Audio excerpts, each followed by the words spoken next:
And I'll say welcome to the Old Tube Radio Network. It's about 8:05, getting off to a late start, but that's okay. Thanks for being patient. Reminding you that the purpose of the Old Tube Radio Network is to promote the use. Well, hello, Kitty. Somebody's not happy. Promote the use and distribute information about your 11-meter radios here on the 11-meter Class D citizen service. The Old Tube Radio Network is not a club. We're just a voluntary association of people who gather every Saturday evening with their radios, whether they be tubes or not, and have a great time the way we all did back when you could do that on CB Radio. And we're going to try to do that again tonight. We are on the live internet stream. If you tune us in at oldtuberadio.net, and also on the video stream, you might be watching us now at Google YouTube. Also on the air at 27085, which is our frequency of choice, channel 11. So join us, won't you, on the Old Tube Radio Network as we start with our direct net roll call. We'll have radio check-ins in about 30 minutes.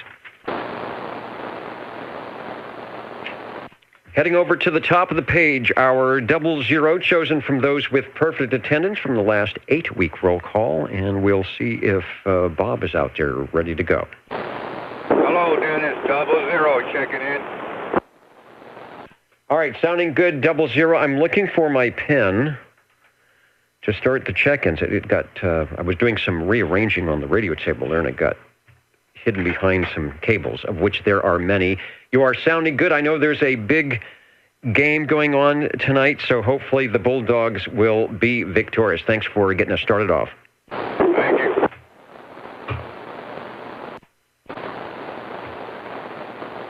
And if I go to my SWL check-in chart, I will show that 00 is checked in, SWL is checked in, and SWL2 looking for OBP, who should be on the audio or the video stream at some point. SWL3, I saw him Thursday night at the bowling alley. He said to make sure that he gets checked in case he doesn't make it, so we'll get Rob checked in. SWL4. SWL5, I saw Ida today, actually. Mama Rose, get her checked in. SWL6.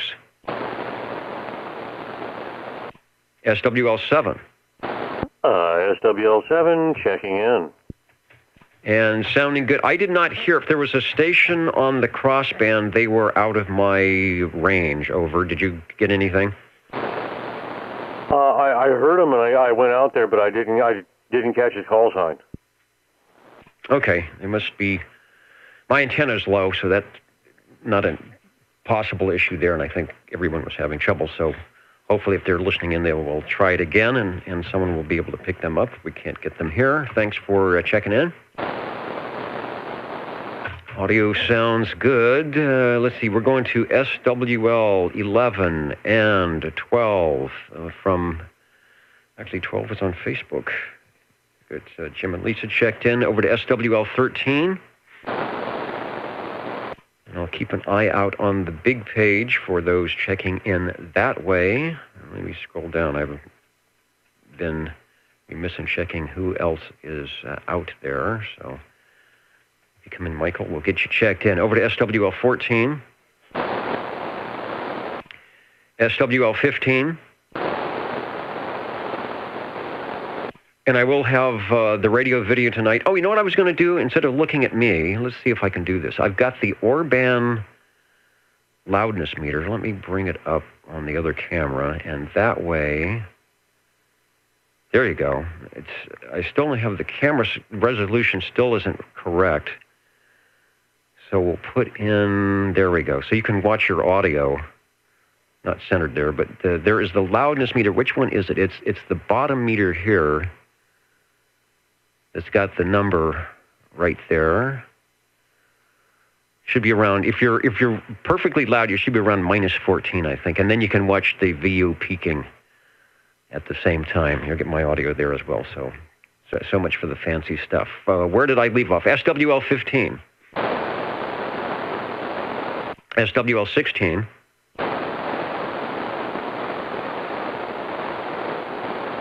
I'm sorry, it's the resolution isn't as good as it should be on that. SWL 17. Vertically polarized with tubular underground right. The signal isn't much, but the audio is there. It must be that tubular polarized, standing on one foot, holding the aluminum foil, and trying to do it all. Sounding good. SWL 17. Eric, the Carolina Kid, one of our net controllers, is beaconing in. I don't know how he's doing it, but I'm glad you are. Got you checked in. Over. All right, good to hear Eric out there. It's been a while. Beaconing across Old Tube Radio Network. Speaking of which, let me acknowledge our digital listeners tuning in from wherever. Where is everybody tonight? We've got Southern California stations in Fresno. We've got Canada, Orlando, Florida, Somerville, South Carolina, coming to you. Hello, New York. Hello, Virginia. Hello, Tennessee. Utah, Georgia, Ohio, other British Columbia, Florida, North Carolina, and the Ohio crew up there in the balcony tonight. We hopefully will be getting to everyone, and thanks for listening to the Old Tube Radio Network, where we try to recreate the sound of your CB radio in the 60s and 70s, maybe 1959 as well. We might get some of those magic eye check-ins. Hello, SWL13. Mike, I updated the page, and I see your check-in. So watch the big board, and you are official. Thanks for checking in. Looking for SWL19. SWL20, who is, I say I'm pre-proxy. He is probably listening on his Universal Media Net web device. If you're out there, Harvey, we've got you checked in. Over to SWL21, who is on tonight.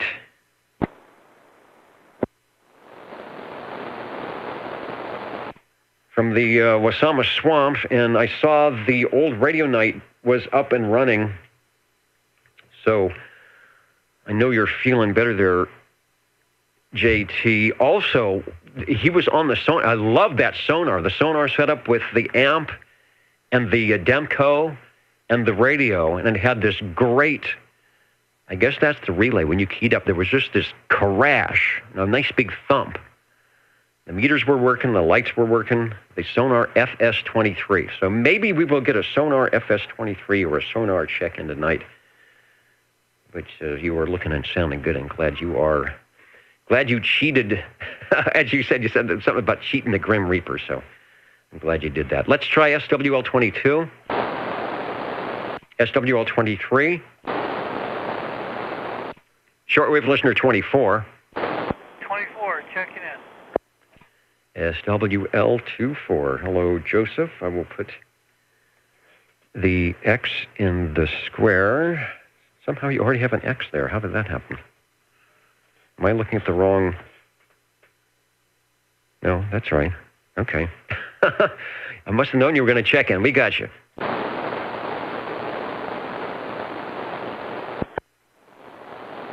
SWL25. Hello, Dennis. 25 checking in. Good to hear 17, and Fresno State's going into overtime. Anyway, back to you.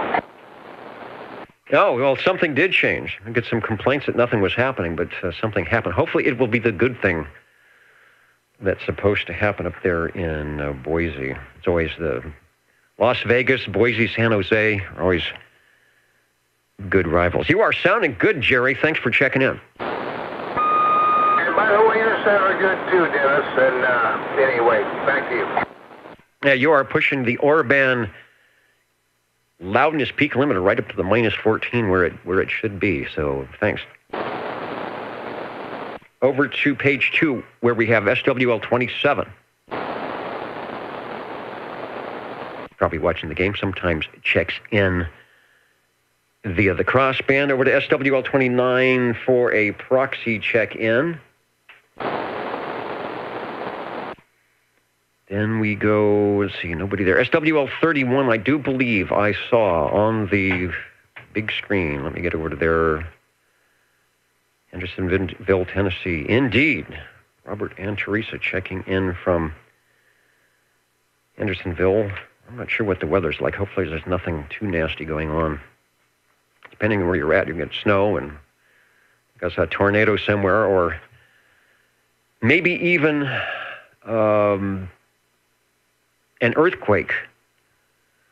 We have a station that checks in from Anchorage, believe it or not. Have not heard him for a while, so hopefully all is well up that way in the shaking area. SWL 32.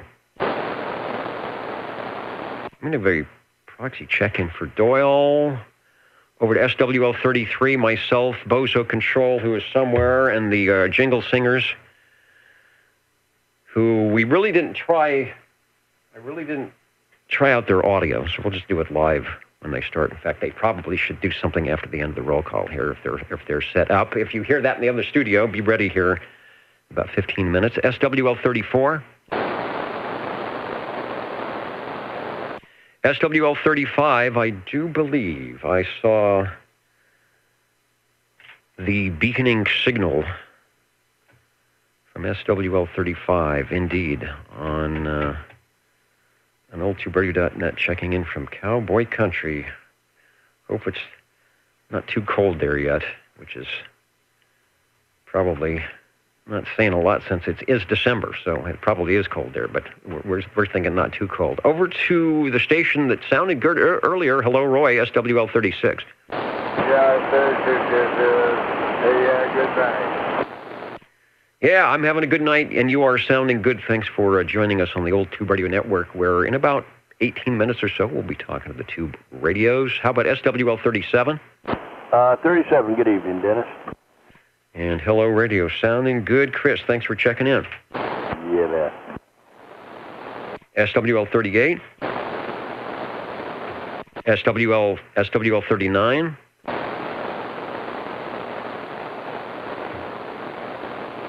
SWL 40. You've got mail. Yes, of course. This is SWL 40, checking in.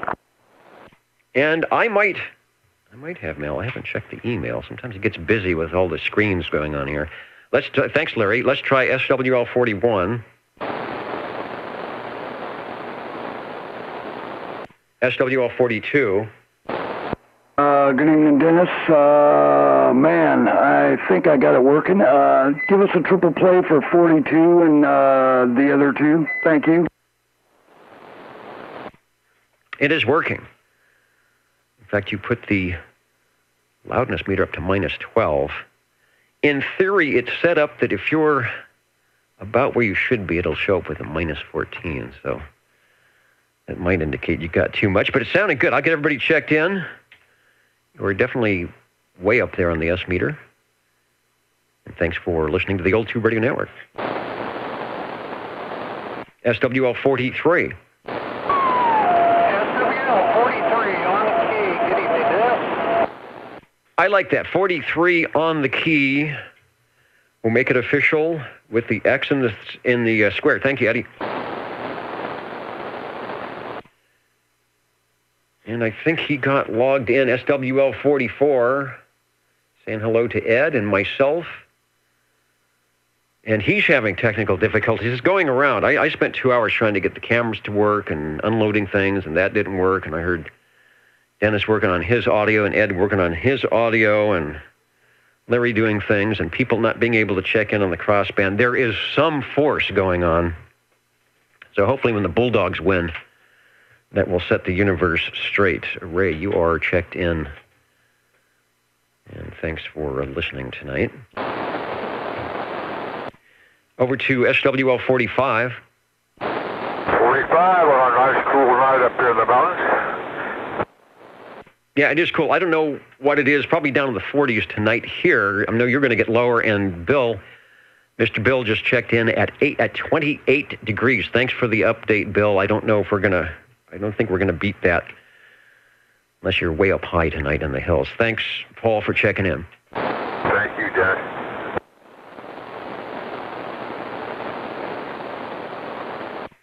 Make sure I put the X where it's supposed to go here. Yeah, all right. Over to SWL 46. SWL 47. SWL 48.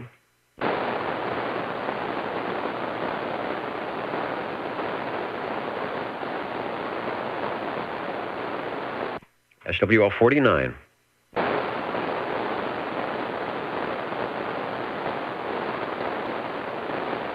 SWL 50.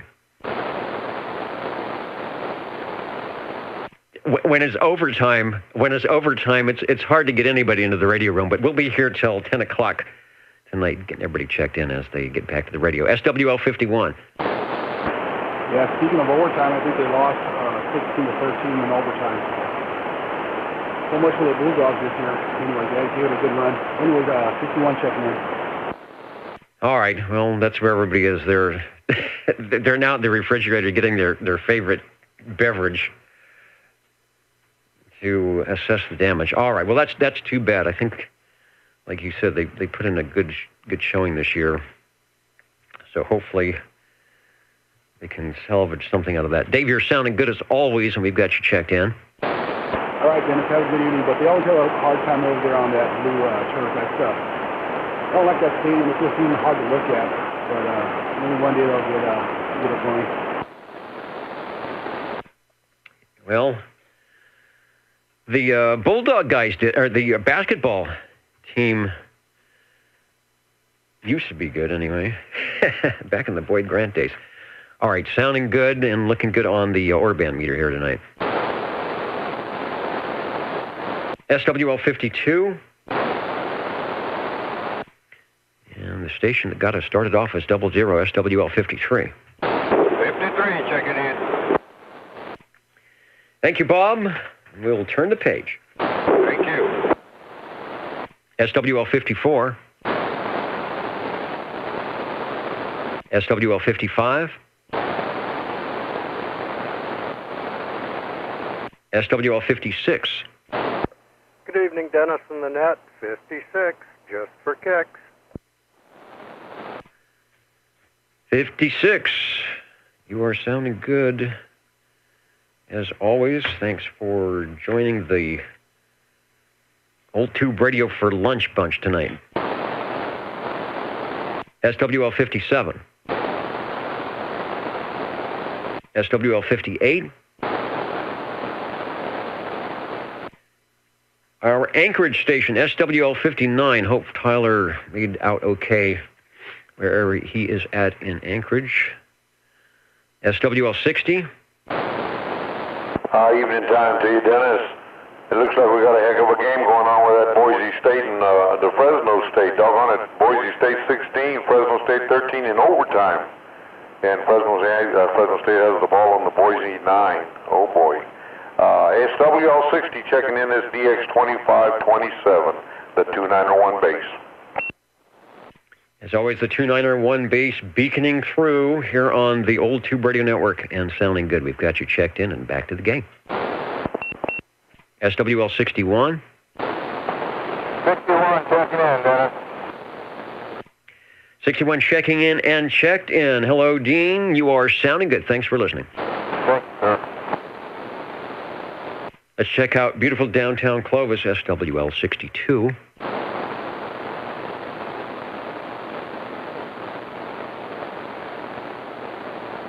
SWL 63. Should be our New York, one of our New York stations. They were there earlier. And indeed 63. Mr. Bubba, thank you, sir, for listening in on the Old Tube Radio Network. Hello to our new check-in stations. Of course, the unknown SWL. Those are the stations that I guess you put a bag over your head when you're sitting in front of the receiver. That's okay. Don't have to be. You can be anonymous and still be great here on the Old Tube Radio Network. Hello to Oakland, up in the balcony, along with Spokane, Washington tonight. Beaconing in on the Old Tube Radio Network. Let's see. Let's try SWL 64. Is it my turn? It is your turn over. Well, I've been sitting here all night wondering when it's going to be my turn. Of course, here. All right, we got you checked in. I think I took a little station break there right before I called you, but you are good now. Got you checked in.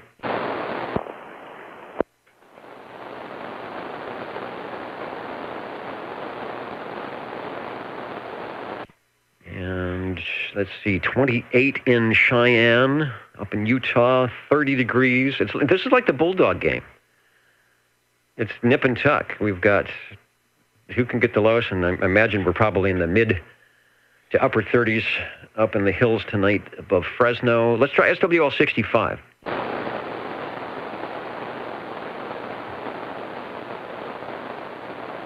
SWL 66.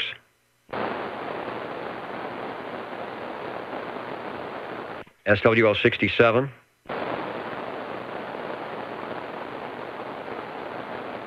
SWL 68. Did not see Texas online tonight.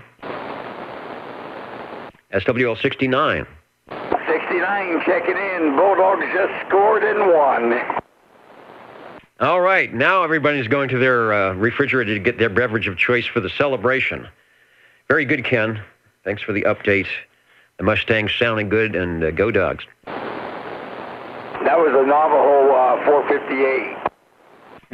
It's still sounding good. I may have a 458 or 457 somewhere in a box. I'll have to check it out. I hope mine sound that good. Let's try SWL 70.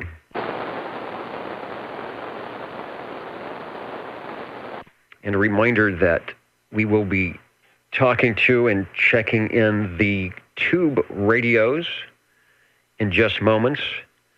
SWL 71 Stan is waving a hand at oldtuberadio.net. Hi, Stan. I see you checking in there, and we will get you checked in. SWL 72. Station. And the station, go ahead, over. Sandbagger number 1 checking in. Okay, that would be SWL 93. We've got you, Louie. Ticker take, and we're gone. Okay, a lot of game celebration there. SWL 73. SWL 74. And a proxy in SWL 74. SWL 75. Shortwave listener 70, who's next? 77. Good evening, Dennis and the net. 77, the Tower of Power out of the Tower District, checking in and waving a hand to everybody.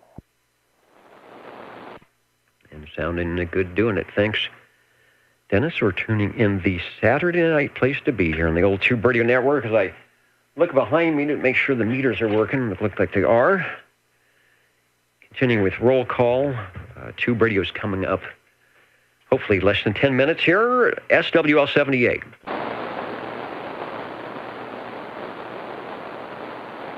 We know what I should do is take a look before we continue. I've got to get the right screen here and see who's over on the video side. Make sure I didn't miss anybody.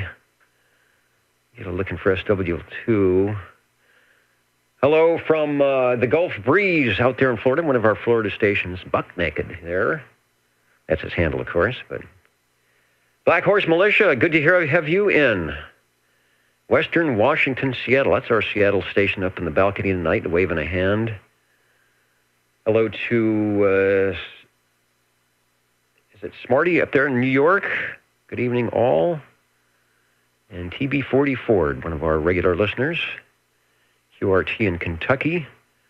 Butterbean from Northeast Georgia, waving a hand. So we got a good crew in on the old Tube Radio Network tonight. Hopefully you are all in the radio room, working whatever frequency, whatever radios suit your fancy tonight. Here we are on Channel 11 with the old Tube radios as always. SWL 79. With the hammer down. The hammer down. Sounding good here on the old Tube Radio Network and throughout the universe at oldtuberadio.net. Thanks.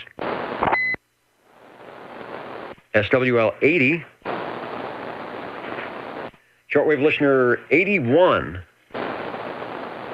And Steve was on the Facebook side earlier, so I'm getting Steve Areno checked in.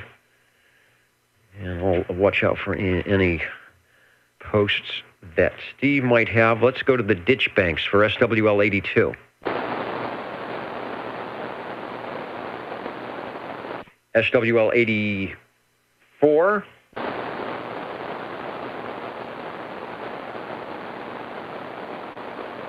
SWL 85.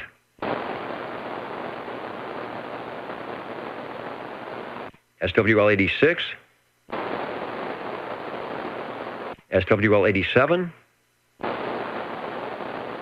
SWL 88.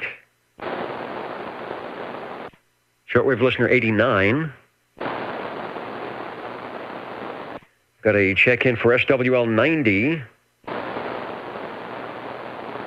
SWL 92.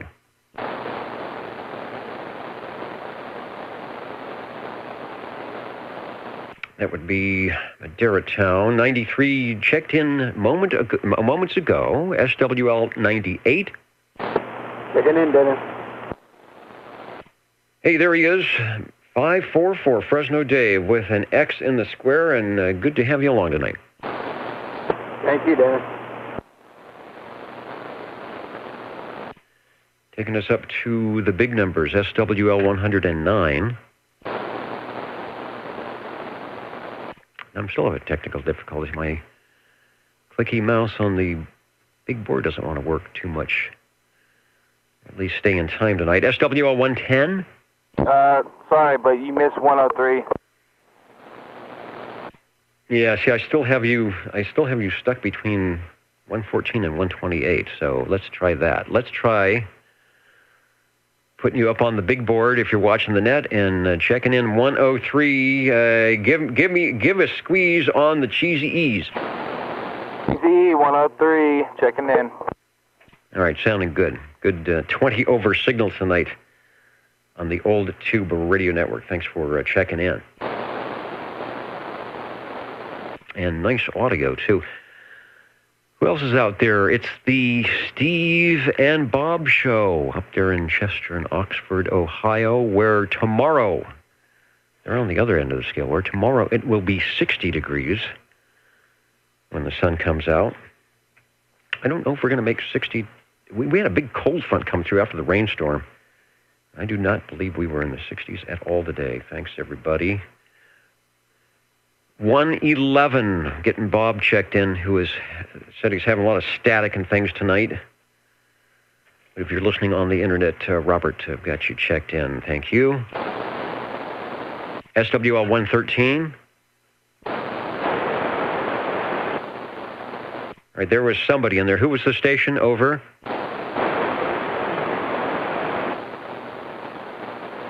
Okay, I can get the carrier, but I'm not copying the audio. Anyone for a relay? 231.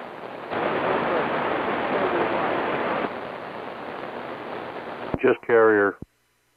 All right, I heard it's ending. Was that ending in 31? 131? Two minutes in one. All right, 231.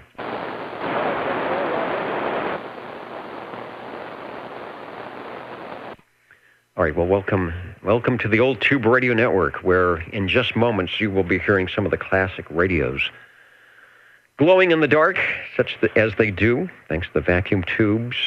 SWL 114. 114, checking in. 114 is checking in. Thank you, Wayne. We got you checked in. Also, we're going to proxy in SWL 85 out in Reedleytown. John and Reedley, we got that. Thank you, Ray. That'll take us up to SWL 128. If I grab the right control, I think I can put a check in for John Lee. He was up in the big board earlier. Let me run it back. Way back. Yeah, got an early check-in. He had to check out as he's going to the airport in the early morning, and says he will catch us all next Saturday. Thanks for jumping into the radio room 128 out there in Fairfax, Virginia. A lot of stations listening in are not in our time zone, so it could be later, could be earlier, it could be tomorrow, all right? It could be yesterday. Well, I don't know if it's yesterday or not, but if you're watching the video, it could be any time. Next on our list is SWL 131. SWL 133. Good evening, Dennis. 133 is checking in. Wow, really, really loud tonight, Dave. SWL 133, you are sounding good, and we've got you checked in.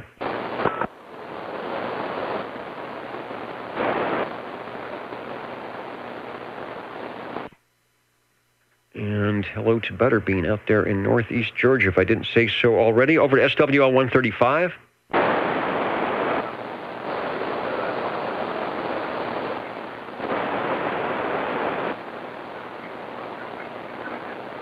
If you can hear me from across the room, you are sounding most marvelous, KB6GFD.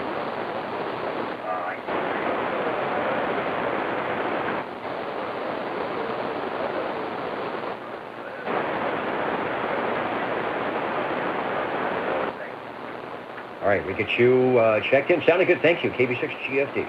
And from the FM crossband, SWL 135, sounding almost as good as he does on his old tube radios on the AM side. Thank you, Cliff, for checking in. Actually, sound very good.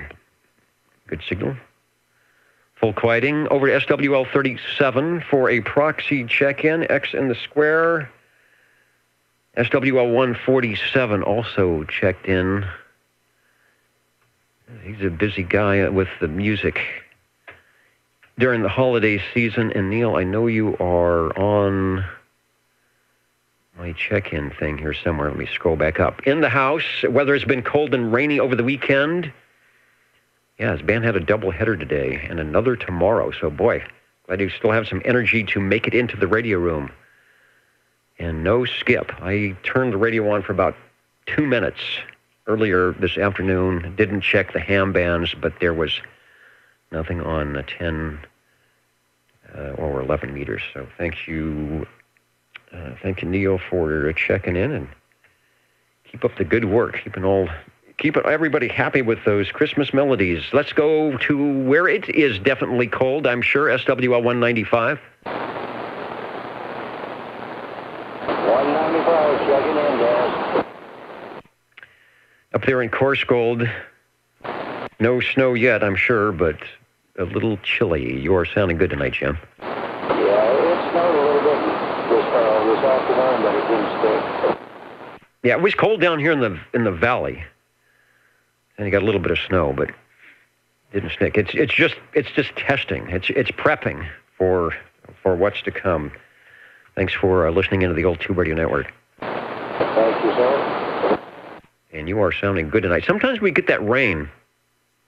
It really helps me with the ground wave on the far out stations, except for Reedley tonight. I was really thinking that Reedley would come in good, but there must be some atmospheric statics or something going on.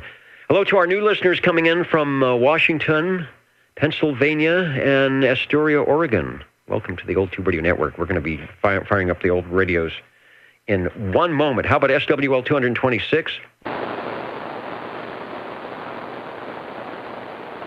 Any late or missed SWLs? OTRs listening? Break OTR. Couple in there. Who said break OTR? Over.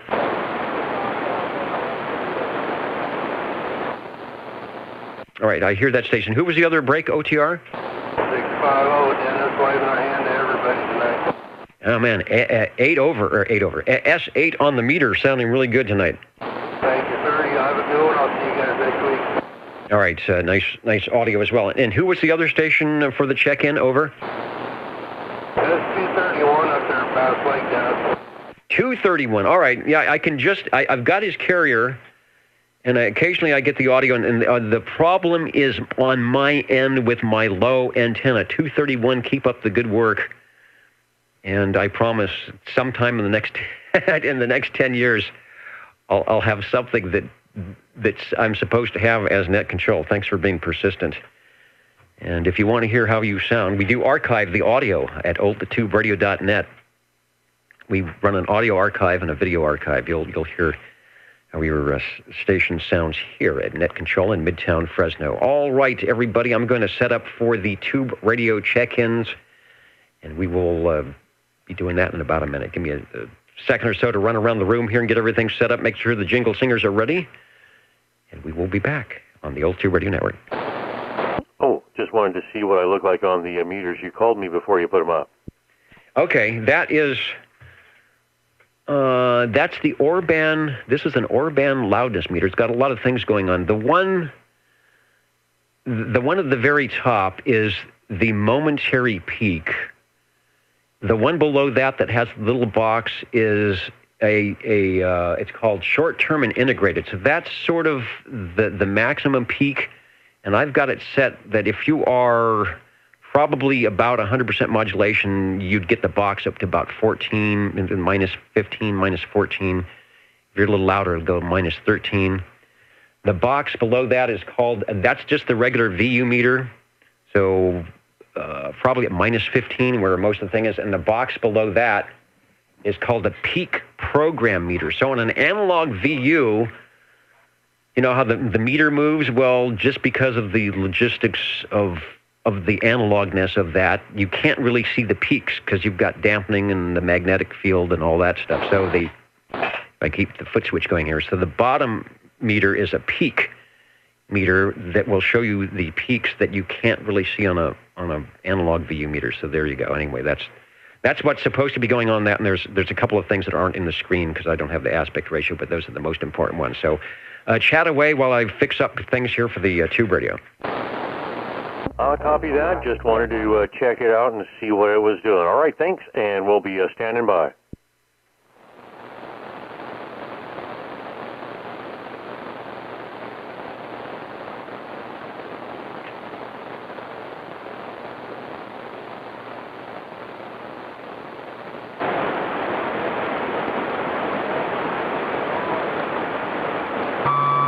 Got mail. 25. Well, there you go. Well, how the heck are you doing, Ed? How did you ever do some? I was just going to tell, anyway, that there was a good friend monitoring, and boy, it's hard to say who he is, but Dennis would know. But he's taking a break. He's going to go juice up the Ziegel Ziggers.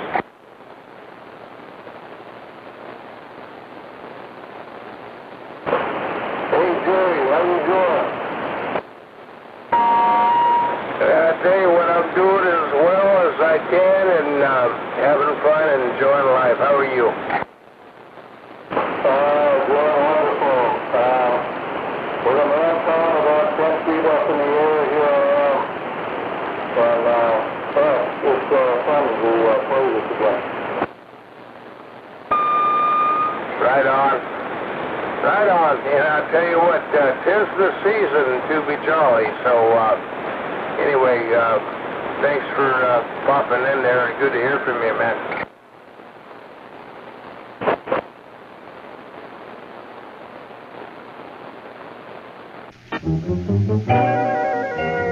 How do you do, ladies and gentlemen? Greetings to you, wherever you are. For music and the latest news from home and from afar, the station for you is OTR, Old Tube Radio. The station for you is OTR.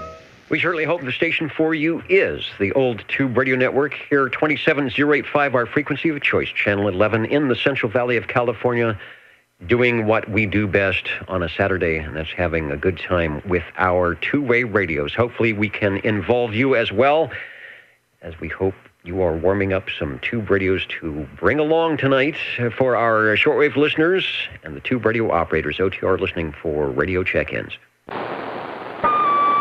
25. 45. And away we go. Let me get my little list. 45. Hello, Paul. Step into the green room. We will be with you momentarily.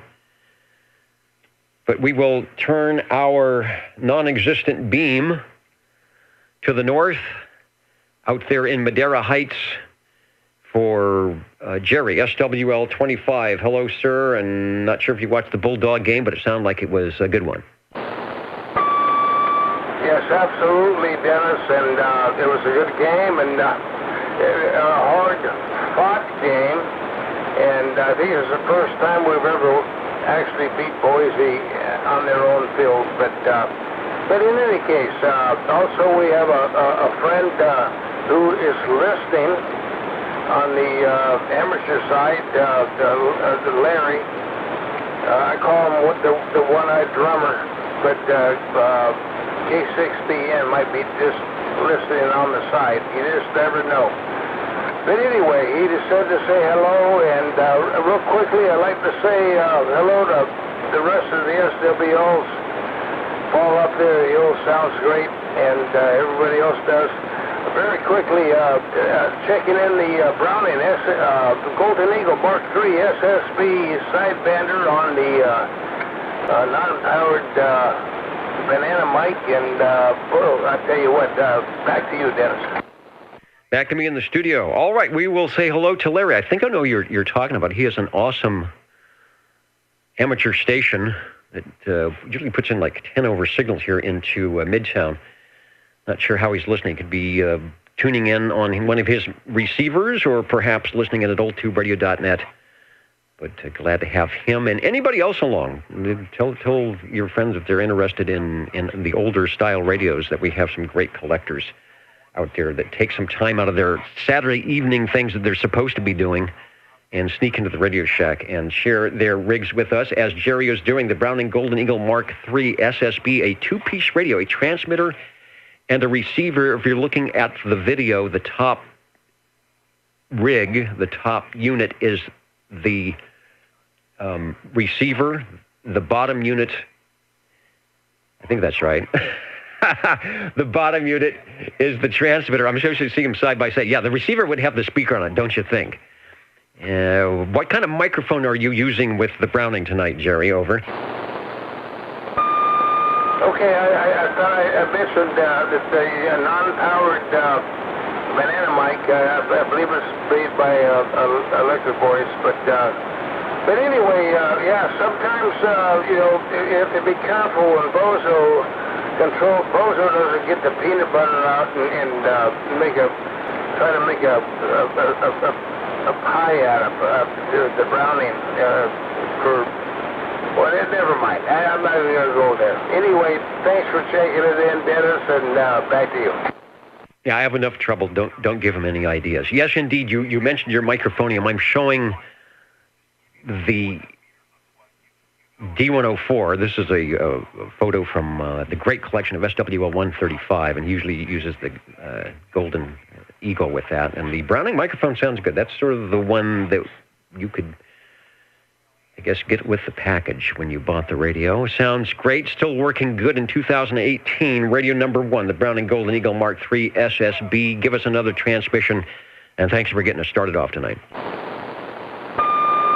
Not a problem, Dennis, and hopefully Larry's listening what the heck we're doing, what this is all about. Anyway, hats off for 7-3 to my one-eyed drummer if you're listening. Anyway, back to you, Dennis. All right, thanks.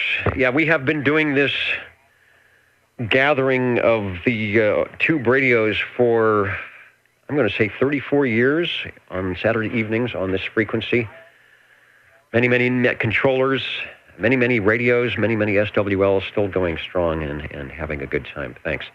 Stepping up into the air chair now, SWL 45, that's Paul. Just a reminder, you don't have to have any numbers or special gadgets or anything to take a transmission here on the Old Tube Radio Network. If you've never checked in before and you do have an old radio, and it's got a channel 11 crystal, I'd like to hear from you. So think about that in future episodes on Saturday evenings here from 8 to 10 p.m. Pacific time. You can get on a proper antenna and into my receiver. We will talk with you and check you in. Hello, Paul. Over. Yeah, Dennis. I want to check in my General Radio Telephone Super MC8. It's been a while since we went into the single digits on the Super series. We've been doing a lot of the Super MC11s, MC11As. I believe this is the Browning that started with the Super moniker, and the MC stands for, I believe, Master Control. I'll see if I can find a photo of that as you give us another transmission on the General Radio Telephone Super MC8. you're 100% right. This is the start of the super radios. This 9-tuber, 24, 23 channel transceiver with the Civil Air Patrol frequency, which is 26660. 23 channel. It's got a turret tuner like the MC7 had, which is very good. And they added some new switches to the front of the thing to make it look a little better. Matter of fact, the switches in the front end will look just like this on the 11s and 12, not the 12, no, 11s and the 10s, not the 10s, the 9s, the 9s, yeah. MC9s, you have to confuse it. Anyway, but it's a nice radio, super radio, running a stock ceramic microphone, generator, telephone microphone on thing.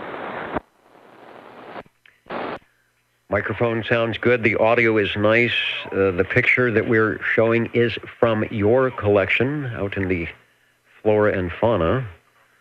As you mentioned before, a lot of those trees may be gone thanks to the beetles and the drought, but the radio is still there on our second radio. What can I tell you about the MC8? I will find some information here if I have it. Take another transmission. Okay, that is my radio, and it's the same one I'm talking on. As you can see on the speaker grill, it's a little caved in. With the 9s, they did away with that. They did a stamp face on the 9s, so I believe this is the old look with that kind of a speaker grill. And the new look come out in the 9 as far as speaker grills. Other than that, there's no change in the front. Back to you. No change. As you said, it does have the continuous tunable receiver, had a crystal or a position for the Civil Air Patrol frequency of 26620 megacycles, back when they called it that. 12-volt DC if you had the right cable. It could run it in the car, 115-volt AC, which is the way you're doing it, I think. The price was about $200 when those radios came out, all 9 tubes. And let's see, all 6-volt tubes, it looks like. 6A L11 for the output, modulator, clipper. All right, good deal. Sounds great. I'm logging in as Radio 2. Give us another transmission, and the general radio telephone is sounding good on the net tonight. Yeah, on this thing right there, the NL noise eliminator is really working good on the thing. Just a real noisy tonight, but it was a little noisy, and it knocked it almost all the way out. It cleared the bell. So they say these have no receive. Well, this one has a good receive on it. Anyway, that's about it. And thanks a lot for checking it in, Dennis. And thanks a lot for bringing it by. That's what makes the Old Tube Radio Network, which is our stations taking some time out and checking their radios in from the collection. We are looking for Radio 3. I think the Jingle Singers want to try things out again, and I need to check some wiring because we didn't really practice much before we started. So if you are already there in the studio, over to you, and we'll see if it works. How do you do? Ladies and gentlemen, greetings to you. Wherever you are, your favorite slot on the dial by far is known to you as OTR, the Old Tube Radio Network. The station for you is OTR. And we hope the station for you is OTR, looking for radio number 3. Break OTR. And I believe we have a number 3. Phil, step up into the air chair. We'll be right with you. You are next. Who was the other station? 317 And 17. All right, do not go away, 17. Let that thing warm up a few more minutes. And it is sounding good, and I am hearing it. So hang on to your proverbial radio chair. Jump up in the green room. Have some lemonade or even stronger, and we'll be right with you. You'll be radio number 4. Radio number 3 is Mr. Phil. Hello, Grandpa. SWL 56. Just for kicks, what made it to the air chair tonight? Well, my tram, TR27 Echo. And good evening, Eric. Good to hear you back on the air. And I think I hear that proverbial snap of the relays when you key down. Let me go scroll through the alphabet to the T's. We will find the tram, and give me the model number again. I think you said it was a 27 Echo. Yes, that's correct. The TR27 Echo. All right, what I'll do is I'll borrow the great picture that we have from SWL7, put it into the mix here. Camera's not working quite as well as I want it tonight. Color's a little bit off. It looks blue on one monitor. It looks green on the other monitor. Blue and green is that weird color that, depending on who you are and where you grew up, I'm not sure. What color are you seeing on the front of that thing? Well, Dennis, I see a little bit more green than blue, but it's definitely kind of a bluish green, but I see a little more green than blue over. All right, that's how I'm seeing it on the picture that is correct for color temperature. Nice audio, nice clear and clean audio. You know what I'm going to do? Maybe I can do this while I'm going to insert the Orban loudness meter, the exclusive Orban loudness meter, and we'll see how that thing does on the audio department. Back to you. Well, a loudness meter. Okay, well, 1, 2, 3, 1, 2, 3, 1, 2, 3. All right, minus 15. I think for audio, anywhere from minus 17 to minus 14 is definitely in the ballpark. Sounds nice and clear, and good audio peaks. The Tram TR27E, introduced by Tram in 1963. There was a whole line of the TR series, and I believe the E was their final version before they went on to something else. It sounds good. Good to hear you in the radio room tonight. I know sometimes you're in the magic shop doing things, so thanks for heading over to this workbench and giving us the flavor of the Tram. Give us another transmission before you go.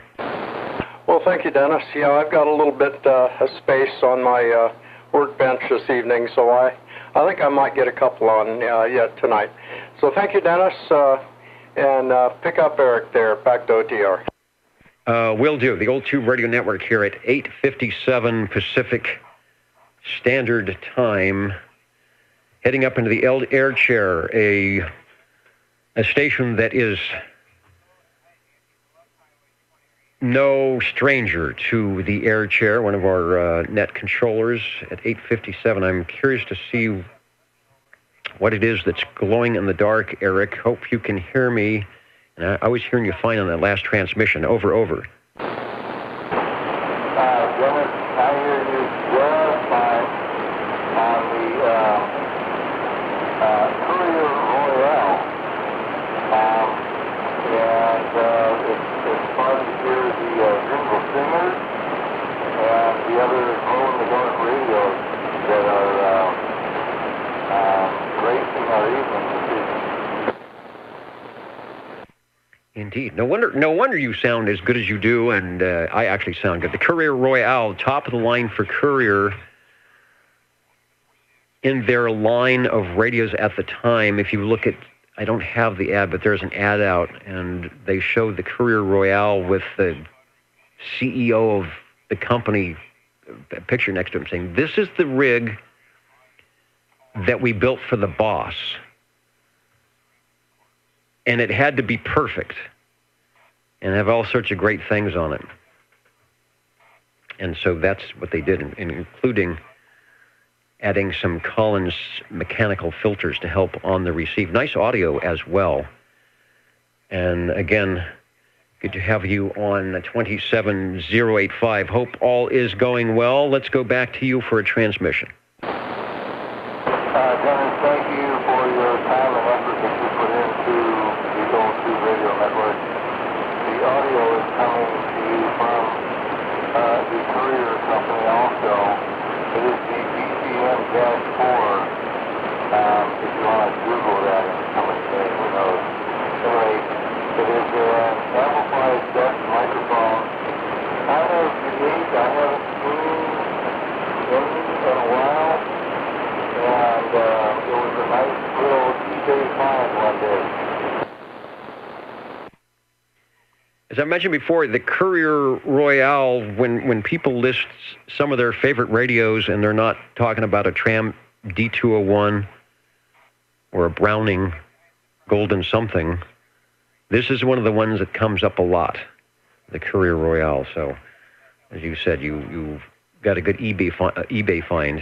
That might have been back in the day when there was such a thing. I'm beginning to think that may not be the case too much anymore with eBay, but you've got to be, you have to have your eBay game on, I think, to know how to get a deal these days, or something that I'll call it the win-win situation. Radio number 4, Mr. Carolina Kid at the Microphonium, which is a plus. It didn't matter which radio he was on tonight. It was just good to hear your voice. Back to you. Thank you, Dennis, and appreciate what you've done, and looking forward to hearing some more of those glow-in-the-dark radios. We will hopefully have a few more before the evening is over. We've got another hour to go here on the old Tube Radio Network. And the next radio will be 5. So if we can get to double digits, that'll be a good thing. Probably a lot of people celebrating with the Bulldogs, and I expect some check-ins, a lot of check-ins right at the end of the net here tonight, which is perfectly okay, because that's the reason we're here, to get as many in as possible. Thanks for checking in. Let me go over to the other board. Hey, there is SWL2. I bet he was probably watching the game, and it was a good one. There you go, OBP. You will see the SWL2 check-in at the top of the page. Let me see who is listening or responding at oldtuberadio.net. Way up in the balcony. Hello to Gulf Breeze back in the mix in our Washington, Oregon stations. We'll go to the Jingle Singers. Oh, you know what? The Jingle Singers wanted to see how their audio was.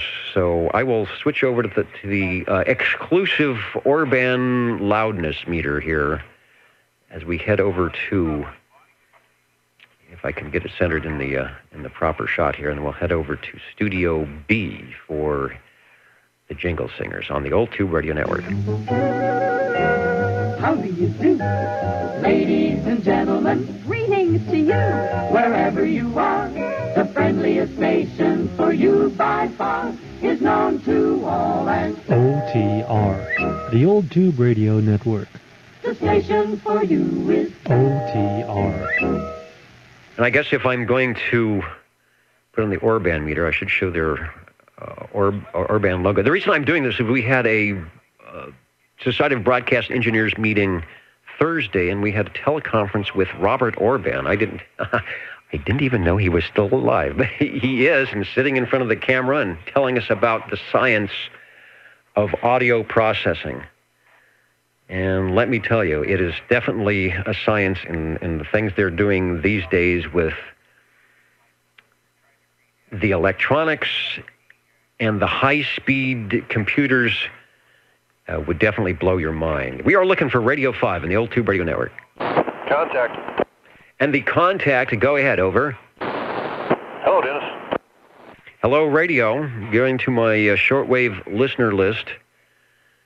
Scrolling through until I get to the speed limit for tonight. Anything over that is illegal. Well, we'll call it illegal 70. We are in the 70 zone. There aren't many of those around, but they do exist. Putting an X in the square. And you are sounding good here on my radio. All right, don't know if you doubled, but thanks for the late check-in. All right, yeah, you're sounding good on my radio. 70 is checked in on the Old Tube Radio Network, where we are looking for radio number 5. Number 7. And number 7 with, I think, Radio 5, over. Yes, with the Johnson Messenger 223. I should be able to guess that one by now, but I didn't. That way it helps me, because I already start looking for the video. Messenger 223 sounding good. I will try and find the right representative, although it's not going to look exactly like yours, because you have the modifications with, not only the dial lights, but some other items that you can tell us about. But I will have a picture, and here we go. Back to you. There we go. Yes, I have blue LEDs in the place of the lights where for the S meter and channel selector, which really light up the meters really nice. And the dials on there do not have the little goldish pieces in there. So, buffalo nickels were glued in there. They fit perfectly in place and look pretty good. That, and also have a D104 Silver Eagle attached, and that's about it.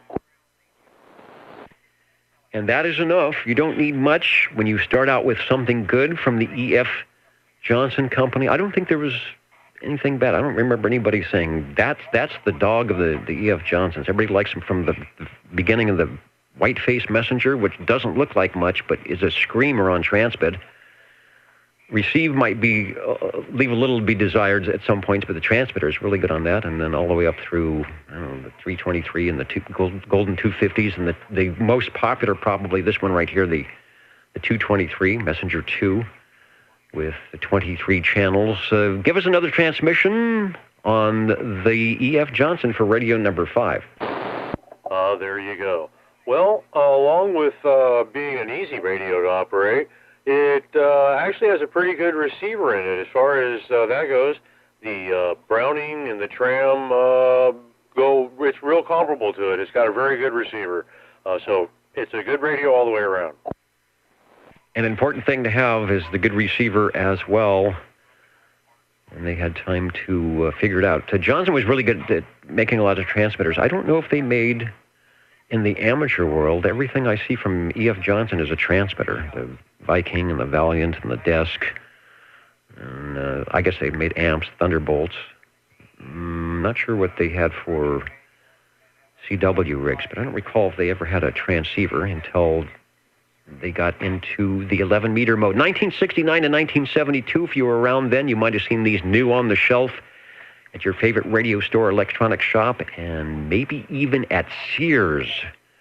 There was a Sears Roebuck version of this. One of the Facebook sites had somebody had a really nice photo of a vintage, really good shape. I was going to save it and see if I could use it, and then I forgot. But you may have something that looks a lot like this with an SR, the Sears Roebuck logo on the front, and it is basically the same radio from E.F. Johnson. Thanks for bringing it by on the Old Tube Radio Network. Oh, and thank you, and we'll bring another one or two by. Plenty of room on the radio list tonight.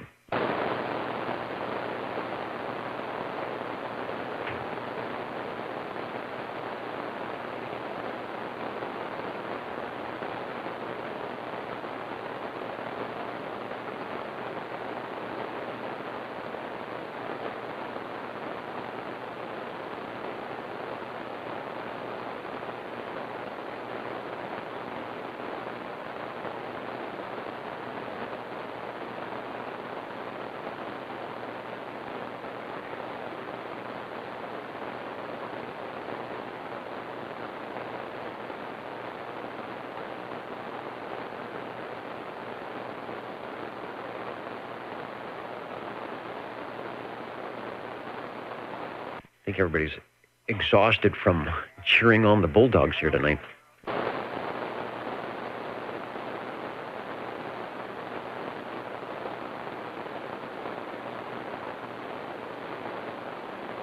Well, I'm not exhausted. How about another radio? Another radio is a good thing, especially when you are the net control on the Old Tube Radio Network. Go ahead, over. Okay, with that, we're bringing you the Tram TR-27 Echo. Tram's in good company tonight. Radio 6 and Radio 3, both from Tram, and interestingly enough, both a TR-27E. When Radio 3, which was Phil, brought to us by Phil, checked in, we showed the radio. In fact, we showed your radio. So what I'm going to do is I'll pop up the advertisement, which plays well at oldtuberadio.net. Doesn't play as well on the video, but I'll try and get a particular shot of that while we go to you for some audio. There we go. This is the Tram TR-27 Echo, and 23 channel transmit, 23 receive. Of course, actually, channel 1, Crystal, was changed in this one, so it's not there. But why they did that for a different channel down there, I'm not sure. But anyway, we have the Electro Voice 638 microphone. The EV638, a choice of the Collins operators for tube transmitters, works well with this tube transceiver. And sounding good. I can't remember. You've been using that one so long on that radio. I don't remember what other audio sounds like, but it's not a problem because it always sounds good. I was going to say something about the Tram. Oh, and from 1963, as we heard before. Also, you know what? Take another transmission. I'm going to see if I can read, if I can see part of what it says on this advertisement here. But let's hear the radio again. Okay, yeah, it's got a nice little thump when it hits there too. The relays in this thing really click. That's for darn sure. But anyway, this is my little radio here. Actually, not so little. It's great big. It's green. It's got a 5x7 speaker, 3 by 3.5 inch S meter. It's just a large radio. It's a big radio. Blue, green, somewhere in between. Sounds good. In fact, when Phil was on, his microphone picks up a little bit more of the higher frequencies, and you could hear that click or that snap when the relay's keyed down. The Tram 23 series base station, renowned for its superior performance and dependability under the most extreme and exacting conditions, is now offered in an improved model. That's the TR-27E. As we mentioned before, this was a series of radios, the Tram TR-27, the E model, according to the ad. In addition to the many features that are standard in all Tram units, you will find that the S-meter is now the Arsenal moving coil type with an illuminated panoramic scale, accurately calibrated to 60 dB over S9. The cabinet now has an extra durable wrinkle finish. Wait, do you have a wrinkle finish? I don't think I've ever asked that. Is the radio in such a spot that you could determine if you have a wrinkle finish or not? Over. Yes, it is most definitely a wrinkle finish. That must have been a big thing, the old wrinkle finish. You knew you had something of high quality if there was a wrinkle finish. Now, I notice I'm beginning to get a wrinkle finish, so hopefully that means the same thing. The 23-channel selector switch carries the channel number illuminated in the panel. So, okay, if I had a better shot, okay, oh, that's right, because it's the big knob is the tunable one, and the little one on the bottom, right? So right down the bottom knob, or the lower knob, is the transmit to channel? That is correct. The little one on the bottom is the transmit. The one on top is your receive. Big VFO so you can see what you're doing. Okay, because the actual channel selector area looks kind of small. Let me go back to the real radio shot. But they said it's illuminated, right? So that should help. Yeah, it actually is. It's illuminated, just like the dial on the VFO and the S-meter. And that is one honkin' S-meter with the, 3 or 4 inch needle there. I think I mentioned before, you've got to be careful not to bend that on a strong signal. Radio number 6, thanks, Ed, for jumping into the Tram area of the Radio Shack tonight and giving us the TR-27E. OTR is listening. Barranco OTR. And let's see, I hope I didn't forget anybody. I hear you, Phil. I just remember writing down some The wrinkle finish is coming through. Oh, it's 25 and 45. We got everybody in. Yes, that was right at the beginning. I always hate when I put somebody in the green room and then I forget and they're in there. At least they have something to eat. They can cause all the havoc they want. Radio 7 is online with us now. Something from SWL 56. Hello, Phil. Well, hello, Dennis. I've got another tram. This one is my Tram Titan. Tram Titan. I'm glad you brought that by. That is an interesting radio. There was a couple of those. A Titan, Titan 2. There was a Titan 4, which I don't believe was tubes. I will find a shot. And this also, who is it? Call it the furniture look. This went into the case that had the nice wood grain on it and some other things. They're really, really fancy-looking radios. We will see here in a moment. Give us a transmission, over. Oh, wait a minute. You're on the Titan. I take that back, as I will be proven wrong as soon as I put the picture of the Titan on there. This is more industrial. Phil is shaking his head. He says, what's he talking about? All right, let me put the picture, and we'll have you and the picture describe what's going on. I was thinking of the Titan. What was I thinking about, Phil? Let's let you do the talking, over. Well, you were thinking about the Tram Titan 2 A, and that one had the very nice wood cabinet. This one does not. This one has the rack handles, and I think it's a slight bit larger than the 27 Echo, but they're pretty close in size. Both have the ginormous meter and very handsomely, nicely, largely speaker. AM only. Which is good for us tonight. I came really close to when Mr. Bill was moving. He had one of these for sale. And I don't know why I didn't pick it up. I'd convinced myself that I was going to do that, and then something happened. I don't know what it was. And I'm just kicking myself now because it was a beautiful looking set like this one. This is from the collection of SWL 135 under the discreet lighting and camera of Mr. Cliff, who does great with the radios, and he always manages to, have them on, which is great, because if anything's illuminated, you'll see it. And in some cases, he will even have them transmitting for us. So thanks, if you're listening, Cliff, thanks for another great photo that we can share with everybody. And when you key up, the radio is doing an interesting oscillation, and if you are listening, Mr. OBP, SWL2, if you remember your days of the Buddy bass that used to key up, it made this same sound. It made the same noise, and I don't know if it will happen again when you take a transmission, Phil, but give it a shot. Well, let's see. I don't know. This one is putting out, let's see if my meter is about 6 watts, bouncing around as I modulate. The Titan was putting out, this is the Titan.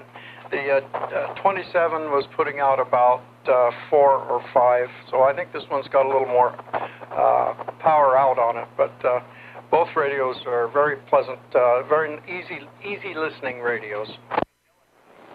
Definitely. It did not make the sound, the noise that time. Good on the carrier. You have a full, what I'll call 15 over S9. I'm going to bring the loudness meter into view. Let's see where the audio is at on that, on the peak meter reading. So over to you for a transmission. Okay, very good. 1, 2, 3, 4, 5, 6, 7, 8, 9, 10. All right, showing up at minus 18. So you're probably maybe 60 or 70% in the modulation department. The peaks are good. The average loudness is mellow. I'm sure that tram, you could push that tram a lot more than you are, but for the communications we're doing tonight, not a DX mode at all. Phil is probably 2 or 3 miles away from my location. So keeping things, for the guy wearing the headphones tonight, he's keeping it nice and smooth. Back to you. Well, thank you, Dennis. I've got another one warming up, so I'll turn it back to OTR and start swapping coax. 30. All right, back to me in the studio. Thanks for Radio 7. And at the microphonium, I do believe 37 is out there, over. That I am. This is SWL37. We're going to check in the Chris 23 Plus CD transceiver. And we're running this in here with a different microphone this evening, so what do you think? Yeah, I can tell the different microphone. There may be a microphonium connection issue. You are keying the radio 100%, so it's the carrier's not coming up, but there's a lot of crackly crunch in the audio as indicative of a possible, maybe not happy wire somewhere, but your audio's been 100%. So if you are dangling the cord or pulling things across the table, don't do that too much, and it will probably be okay, unless, of course, it's the push-to-talk bar or switch or whatever you have. But the audio, let's just talk about the audio. So audio sounds good with the new microphonium, over. Okay, is it still doing it? It is still doing it. Okay, well, I just thought I'd try this and just check. But I'm just over the amplified D104, so we always said we was going to try the difference. And I'm going to plug in the other one here, and back to the stock, and you'll see what happens. All right, well, you just gave me the clue. You just gave me the clue when you said the amplified D104, and as you did that, the volume of your audio, the gain came way up. So I'm thinking there is, and I won't ask you to fool with it because sometimes that creates even more of a problem, but if it's a D104 amplified, I think there's a little slot in the bottom for a screw adjustment. That is probably not making good contact. And as it makes better contact, your audio gets louder, and as it makes less contact, your audio gets not as loud. So I think that's the issue there. Sometimes if the device is in good shape, you can take your screwdriver and gently rock it back and forth, a quarter of a turn back and forth to kind of file away the dirt, the corrosion off the contacts. I bet that's the issue, but your audio is good all the time. It is keying the radio, so no problem there. That one will definitely work with the Chris. Well, here's back to the stock mic. And I was unscrewing the coax when I was telling you that there, too. But I'm going to do that real quick, and we'll see if it makes a difference. All right, it may make a difference in the gain, overall gain, depending on where you get the selector back, the little screw adjustment. This is nice and smooth. There's no crackling or anything like that. It's slightly less in audio gain than the D104, but that's probably where you had it. So if we get the D104 back and need to make an adjustment, we will do that on the Chris 23 Plus, our Radio 8 from Mr. Chris himself. I'm getting about that right there. Is that too much? That is probably too much, and there's still lots of crackling going on. So maybe that wasn't the issue. Let's fix the audio gain. You can come down. It's loud, but I'm hearing a lot of room echo, so you want to bring it down. Yeah, I happened to realize it was almost turned all the way up. How's that? I think that matches the stock microphonium pretty good, over. Okay, but I'm going to see if I can get just a tiny bit. Let's see. There. All right, and it sounds like you're moving the microphone too, so that may be a possibility. So if you have a way to set it, go ahead and set the base on the table and take a transmission that way. Like Ronco, set it and forget it. Okay, you are there. I think part of the issue is you might be far away from the microphone or farther away. Still there on the crackle, but the audio, as I said before, is okay. That's not the way, and I did turn it up just a tiny bit. All right, and see, it just sounds like you're real far away from the microphone now, and there's plenty of static. So I think we're going the wrong direction here. Yeah, I'm just going to put the other one back on it. All right, now how far away from the microphone were you at that transmission? That's about the right good distance. About 6 inches. All right, that's where you want to be. That's good fidelity and just about right. So I wouldn't adjust the volume gain, so I'm going to say the crackling is some other issue. Okay, now, all right, I'm going to hold it right here now. Is there any crackling right in there when I'm doing that? Less. There's less crackling. Less crackling. What about when I hold it right there? Can't find the foot switch. More crackling, and the audio actually changed and got a little bit louder. So there is something in the wiring, perhaps, that may not be just quite right. All right, I'll push it over to the left. But anyway, we just thought we'd try it. All right. The other thing, if it's an amplified microphonium, you are dealing with batteries as well. So if the battery is fairly new, if not, it might be worth changing at some time at some point. I can hear you 100%. We are communicating the Chris 23 Plus, our 8th radio of the evening, and that's why the Old Tube Radio Network is here to check in radios and also to do testing. Sometimes it's just hard to find somebody on the air throughout the week to test a microphone or channel selector or whatever you want to test, and that's what we'd like to do here as well, if that's what you want to do. So thanks for bringing it by. Okay, I'm back to normal with Stalker, and I'll be back with another. Go TR. And that microphone, stock microphone, is smooth, no crackling, and I think we determined previously that that's the one to use for 100% clean and good audio with no problems. Thank you, Chris. We do have a breaking station for OTR somewhere out there. I believe it's Mr. Michael out there. It is, and I'm definitely out there. Greetings from not the radio lounge, but the rather cool and damp Christmas Tree Lane to walk.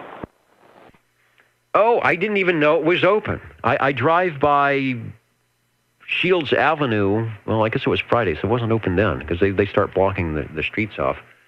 Is this a walk night, or maybe you're just going there and helping someone put up the decorations? Walk night. Yeah, I'm not helping anyone put up decorations at whatever time it is right now.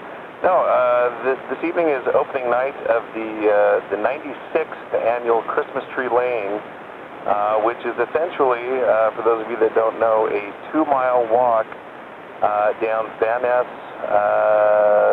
I guess it's a boulevard. Van Ness, basically in front of the old FIG District 93704. Basically a 2-mile stretch from Van Ness and Shields all the way up to Van Ness and Shaw. And as I said, it was the 96th time that they've done this. They started in 1920, I believe, because of a child that passed away in a house just a few feet from where I'm standing at Pontiac and Van Ness. And ever since then, they've been doing it. Now, I did say the 96th lighting of the trees in the neighborhood here, and for those of you that are doing the math, I guess I'm short 2 years, but they didn't. I think they took 1 year off during the Second World War and 1 off during the 1970s because of the energy crisis. But it's opening night. There are folks walking all over the place, and there's a lot of cheer going on here.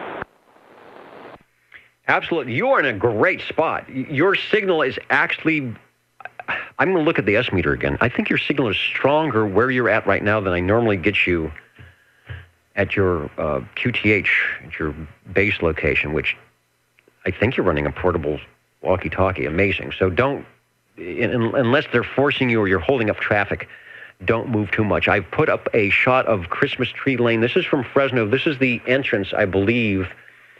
And as Mike was saying, this is a 2-mile long little boulevard with lots of the cedar trees and the very nice large houses, and they decorate, most people along that 2-mile stretch decorate their lawns and their houses, and then the city comes along and strings the lights across the boulevard.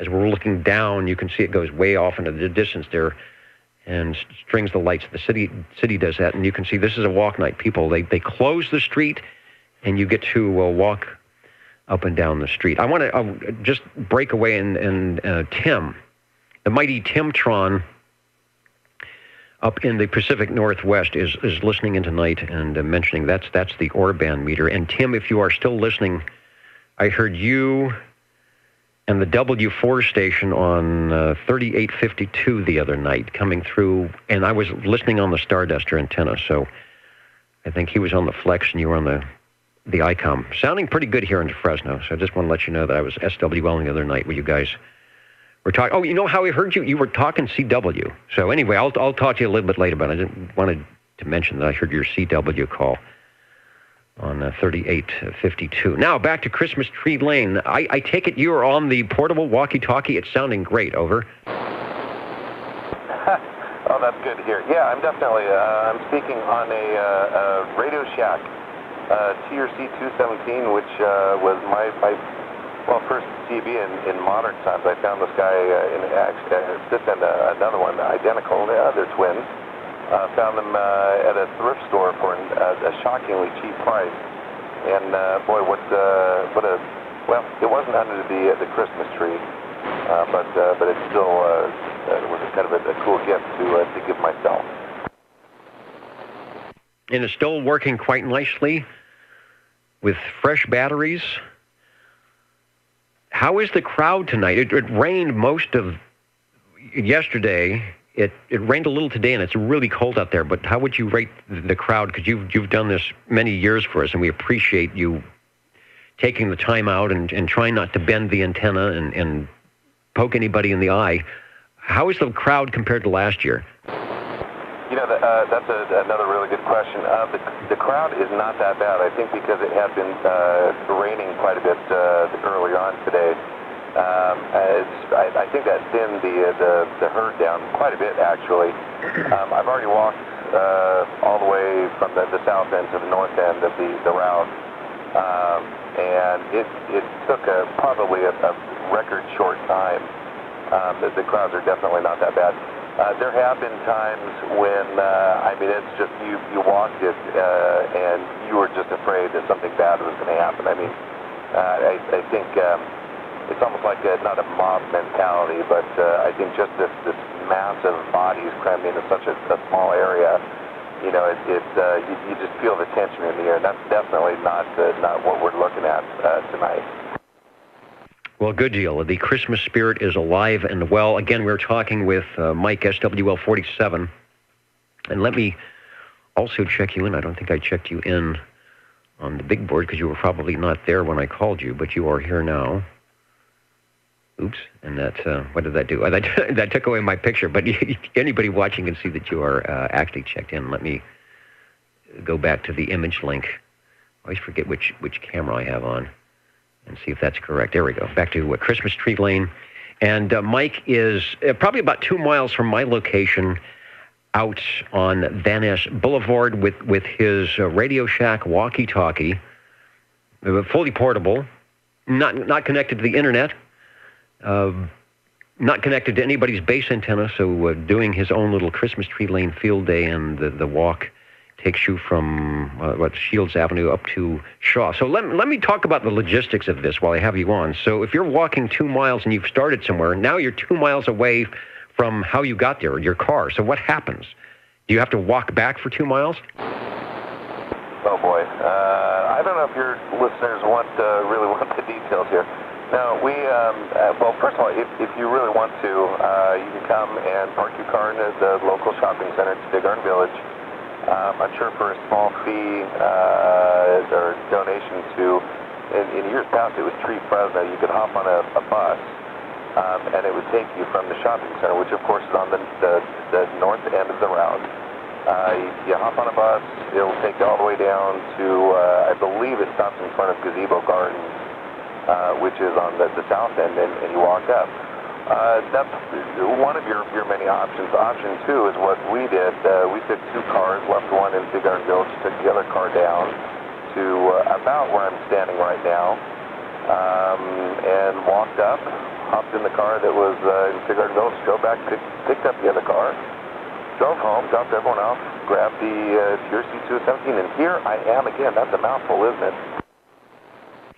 And here you are again. All right, I was just curious. I mean, if you walk 2, you can walk back. But that sounds, for those like Mike who do this every year, you work out a system so that everybody has a good time and nobody is totally exhausted by the time they're done. Switch the video picture to one of the displays that you would be walking by if you were traversing the 2 miles here.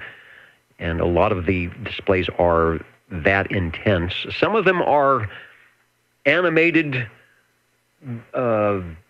like nativity scenes. There may be not a lot of lights, very traditional with the floodlights shining on them, and some are like what we're displaying here with massive amounts of lighting going on. All right, sir, thank you for breaking in. I truly surprised me because I didn't even think that it was happening tonight. I didn't prep or mention it because I didn't know about it, so I'm glad you jumped in. Just a great signal coming through tonight, beaconing and getting us all in the holiday spirit here. Over. 37. All right, 37. I guess we'll be with you in just a second. Yeah, the only thing, my only last comment, the only last thing I could really say is, you hit the nail right on the head. I think there's something for everyone here. They have all sorts of decorations. They've got stuff from the Peanuts. They've got every cartoon imaginable. There's going to be a home that has that theme going on. But I think the thing that really stood out on tonight's walk, for me at least, were the lights that were actually up in the cedar trees. And I think if you Google Fig Garden Homeowners Association, you're going to find their webpage, and you can find out some information. There's I'm forgetting the exact scientific name of these cedar trees that they have lined in the street, but they're going all up and down. And I guess when this neighborhood was developed in the 20s and 30s, and I guess the main buildings or the building rush kind of went up in the 40s and 50s. But anyways, when this neck of the woods was kind of being designed, I think they hired an architect that basically kind of came up with the cool idea of every street having its own tree that it was kind of dedicated to. So whatever the scientific name for the cedar trees is, that's the Van Ness tree. In other words, and I'm standing on Van Ness in Pontiac right now. I'm sure Pontiac, if you look it up, it has its own tree that you're supposed to line the street with, and every other street that's kind of intersects Van Ness that just happens to go east-west, they all the way up, they've got their own tree. So it's kind of a cool little piece of history there. You've got to look it up, and I think you can even purchase trees too if you want. If you can't afford to live in the neighborhood, at least you can maybe plant a tree, and there's your connection. So, anyways, thanks for letting me say hello. It's always a treat to know no one has made any comments about my radio. Thank God. I think a couple years ago someone made a wisecrack like, "Oh, you talking to Mars on that thing?" So no Mars, no bad comments. But thanks for letting me check it in. Everyone sounds great, and I think it's hot cocoa or hot Ovaltine time. All right, well, we've got pictures from Mars now, so we've, I guess, advanced beyond the audio, so people will leave you alone. SWL47 checking in, as he has done, a Christmas tradition here on the Old Tube Radio Network from the Christmas Tree Lane, a 2-mile stretch of lights and holiday fare, I guess. This is the walk night. Normally you will be sitting in your heated automobile chugging along the boulevard there, but a couple of times during the season, they open it up for the walk night, which is really the best way to go and see it, get some exercise, and enjoy the sights and the sounds and the smells, and they don't have the auto exhaust, and having a good time. You're sounding good, Mike, and we have archived it, so you'll be able to hear your replay back if you want. Didn't hear any of the sounds coming through your speaker tonight, but I appreciate the fact that you were in a set location where we could hear you, and the signal wasn't jumping in and out. We do have a breaking station. We'll be Radio 9. What else was I going to mention about this? I guess that's it. Christmas Tree Lane here in Fresno on the walk night. Not sure how late they stay open for that. Maybe if you're in the area here, you might be able to get there and start, but typically the best way to do it is at the beginning because there's a lot of people and you have to park somewhere and logistically move back and forth.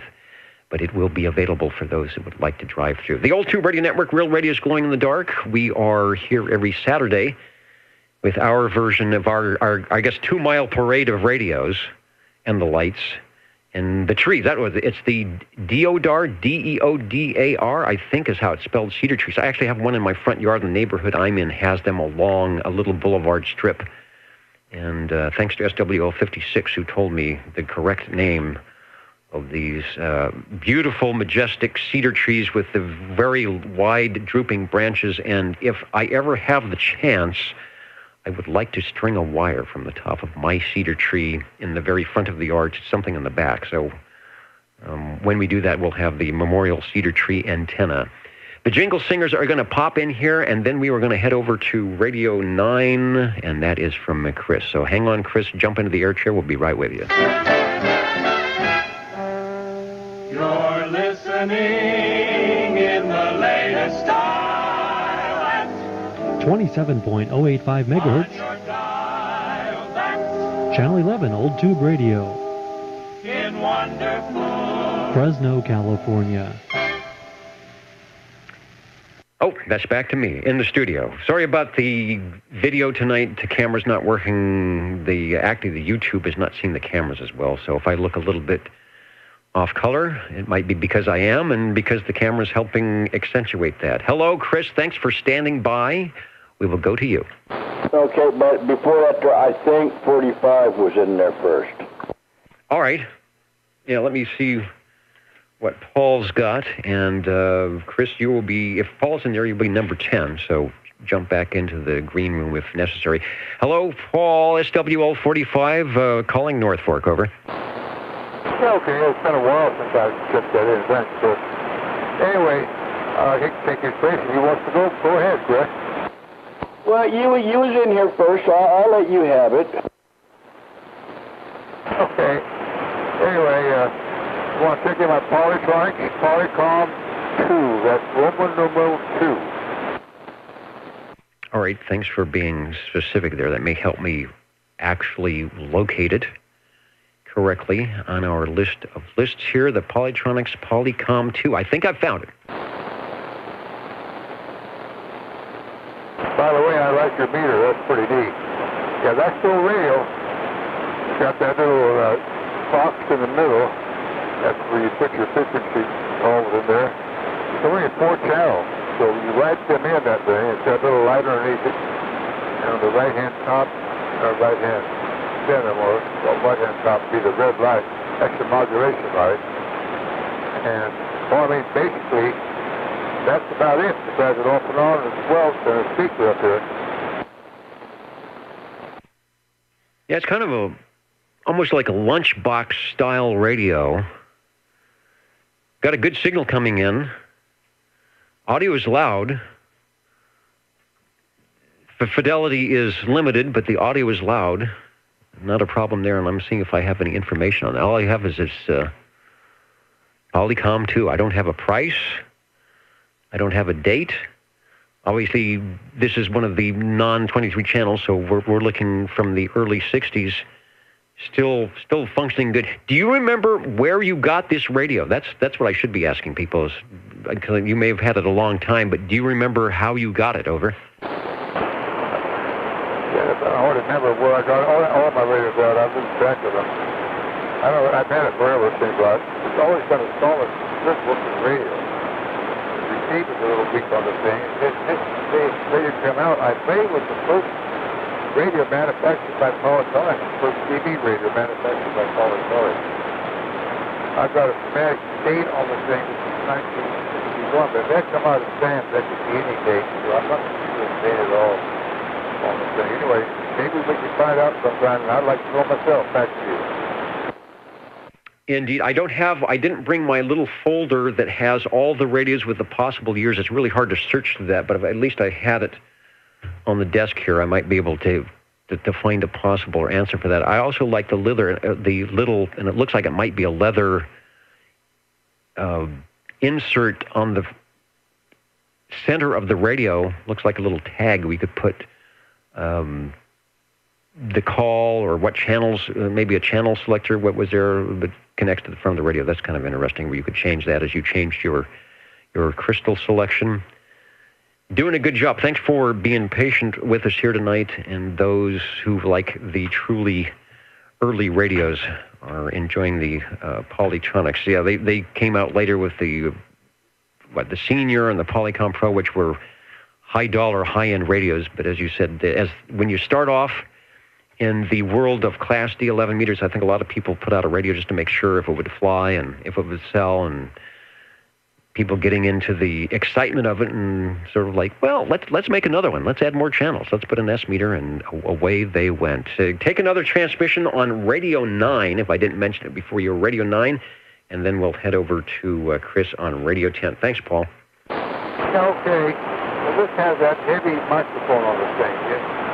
I think it's called aluminum, but I was reading on these things. I believe it's made by Turner. And it's that real heavy, what do you call it? What do you even call the microphone material? It looks like it's polished aluminum. That's way easy to bend gripping, I'll tell you. Anyway, that's about it. Thanks for sending it in. Thanks, Chris. All right, and thanks for bringing it by here on the Old Tube Radio Network. Want to wave a hand to EDA 396 all the way from Nashville, Tennessee tonight, saying hello to our tube radio operators and SWLs. Radio 10, we've made double digits. Hello, Chris. Hello, Dennis, once again. Well, Dennis, this time here, you can almost tell which radio I'm on. I am going to check in my G PowerMate, the Jim Marine Products 23-channel tuber that glows in the dark. And we are running this here with the amplified D104 Lollipop, over. The Lollipop is sounding good. I think there was probably a song that came out before this radio came out, but maybe about the time when the Polycom 2 was new on the shelf. And I do believe it had something about lolly, lolly, lollipop lyrics. So the radio and the microphone doing well tonight. We'll put up a shot of it as you take another transmission. Lollipop, lollipop, oh la la la. Yeah, I remember that song. Back in the 50s or early 60s, right in there. And it had to be early 60s, yeah. But I'm thinking it was in the 50s, if I'm not mistaken. That's when the bebop was really going good. So, but yeah, anyway, this is my G PowerMate. And this, now, the Lollipop in this here is nothing you can lick on or taste. It's just all metal. Yeah, you want to be careful. We're talking with Dennis, SWL77. Some of those D104 Lollipops might have some high voltage running through certain parts. So if it's wired correctly, you might be okay. The Gemarine Products G PowerMate, one of the Panasonic, I guess, Mitsubishi chassis, plate modulated, that was used for the Robin and the T-Berry. Always sounding good. Back to you for transmission, and thanks for giving us Radio 10 tonight, over. No problem. And, Dennis is right when he's talking about that. I've actually, years ago, I guess I didn't have one wired properly or grounded properly, and I put it up to touched my lip with it, and I felt it and I heard it when it went snap. Yeah, and I bet you didn't say, "Can you hear me now?" Oh yeah, and I didn't put that close no more. In fact, we probably all heard you now. Radio 10 at 9. Where did I log you in? About 9:47. Sounding good. Well, we all learn the hard way sometimes, or maybe just we don't know. I like I said, I've got myself bit a couple of times using the J38 key to key up a Browning, and you've got that open keying circuit going through, and you lay your hand on the contacts. Speaking of J38, I've got to get my J38 key in lines for Timtron, sending his CQ up there on 3852. That's how, Tim, if you're listening, I was dialing through and I said, somebody's sending sending code up here on 3852. So you made me switch the dial over to CW and get out my pad and pencil. And luckily you were going at just the right speed that I could copy.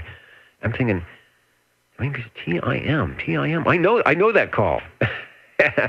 That was fun. Thanks, Chris. By the way, if you are watching or if you watch the video, there is from the collection of SWL-37 in my Radio Shack right here, the Hallicrafter CB3A right over my right shoulder. Jingle Singers will be next, and after that, we'll be looking for radio number 11. What are the magic numbers? 27.085 megahertz, channel 11. Are the magic letters? OTR. Right here in Fresno, California. Radio Magic. Old Tube Radio. For you. Warming up the old tubes, or as Big Ben, the sheriff of Nottingham, would say, a couple of valves discreetly placed in your 11-meter two-way device is a good thing. Good evening to Big Ben, who is tuning us in on Saturday morning from the forest, wherever he might be this morning. And good evening to you here on the Old Tube Radio Network, where we are looking for Radio 11. Break OTR. Break OTR. All right, we may have a triple play going on that. SWL 56, step into the air chair. You will be Radio 11. Ed, you will be Radio 12. And was there another station over? 37. 37. Christopher, you will be Lucky Radio 13. As we go to Radio 11, SWL 56. I'll steal your line just for kicks. Hello, Phil. Hello, Dennis. Another fine radio from the family Tram. This is the Tram Titan 2. Wow, that's got some big audio tonight. Let me grab the right pointing device. We'll fire up on the video a Tram Titan 2. Earlier, Phil brought us the Tram Titan, and we'll talk about the differences, if any, between the two trams. Back to you. Well, get away from this microphone a little bit. From the look of it, you would think that they were the same, pretty much the same radio. But this one is a double sideband radio, so obviously AM and upper and lower double sideband. And I think that was one of the additions.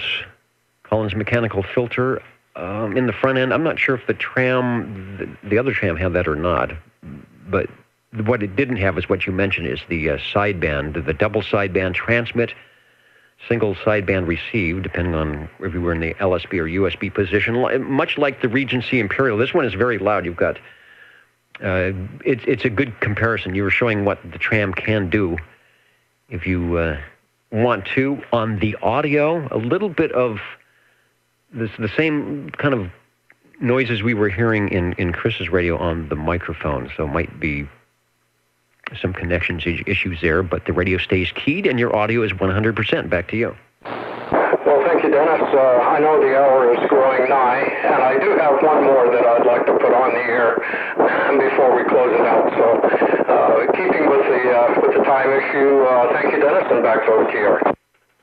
Yeah, since we've got a triple play, and I just took a look at the Orban loudness meter, and you're at minus 12, so that is definitely pushing the envelope on the audio, but the tram is handling it mightily and forcefully, doing a good job. Thanks for Radio 11.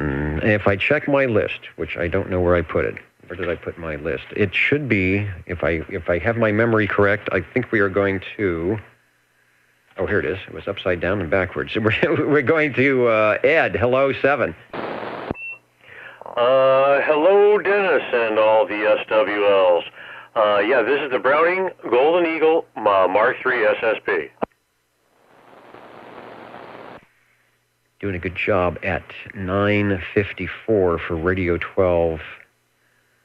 Is that our first Golden Eagle of the evening? No, it is not. We started with Jerry on his Browning Golden Eagle Mark III SSB. I think what I will do, since we've already had the picture, I'm going to put the loudness meter in line. The Brownings always have nice, loud audio, and I bet you are probably the way you have it dialed in up at the minus 14 level for sure. Back to you. Well, yeah, I guess we'll see what the old meter says there. Anyway, yes, and this has the Golden Eagle D104 also. And with that, we'll go ahead and give it back to you and see what, oh man, it looks like I'm kind of pegging out your meter. Well, this Orban loudness meter does a different thing. So we're looking at the, let's see, right here is the VU meter. So if you're around minus 15, minus 10 is good. Below that is the actual peaks. So your peak should be well above that, like minus 5 or so, minus 10. And then the one I'm looking at is the middle scale that's got the little blue window. That's a peak sort of loudness integrated meter. And I have things calibrated that if you're somewhere probably 100% modulated and not highly compressed, you should be somewhere in the minus 15 to minus 14 range, and you are right at like 14.9. So I think you're right there. There you go. Well, that's good old Browning bringing you a nice audio there. And with that, we'll go ahead and let you get to the next one in line. I believe Chris. You are correct. He is Lucky Radio 13 on the Old Tube Radio Network tonight as we are winding down but still have time to check in SWLs and radio. Thanks for being patient. 37, it is your turn. Over. Thank you, Dennis. All right, this time here, we are checking in my Courier Royale, a 23-channel tuber. It glows in the dark. This is the one with all the knobs and the blinking lights and the hidden knobs in the back and whatnot. So, but we're running this here with the amplified D104 also. Good choice, sounding good. Our second Courier Royale of the evening. Our first one was... Oh, it was Eric. I'm trying to remember who brought in the Courier Royale. Eric, SWL 17, brought in his Courier Royale tonight. There was a time when SWL 12 was getting on quite often that the Couriers would be the number one checked-in radio because he had 3 of them. And he would check them all in, kind of stacking the deck. So tonight it's good to hear 2 on. Back to you for transmission. Well, this one here is mine, so mine's different than his because mine's mine and his is his. I'll agree to that, and they both sound good. Audio sounds great on both the Couriers tonight, the Royale. Here on Channel 11, the Old Tube Radio Network,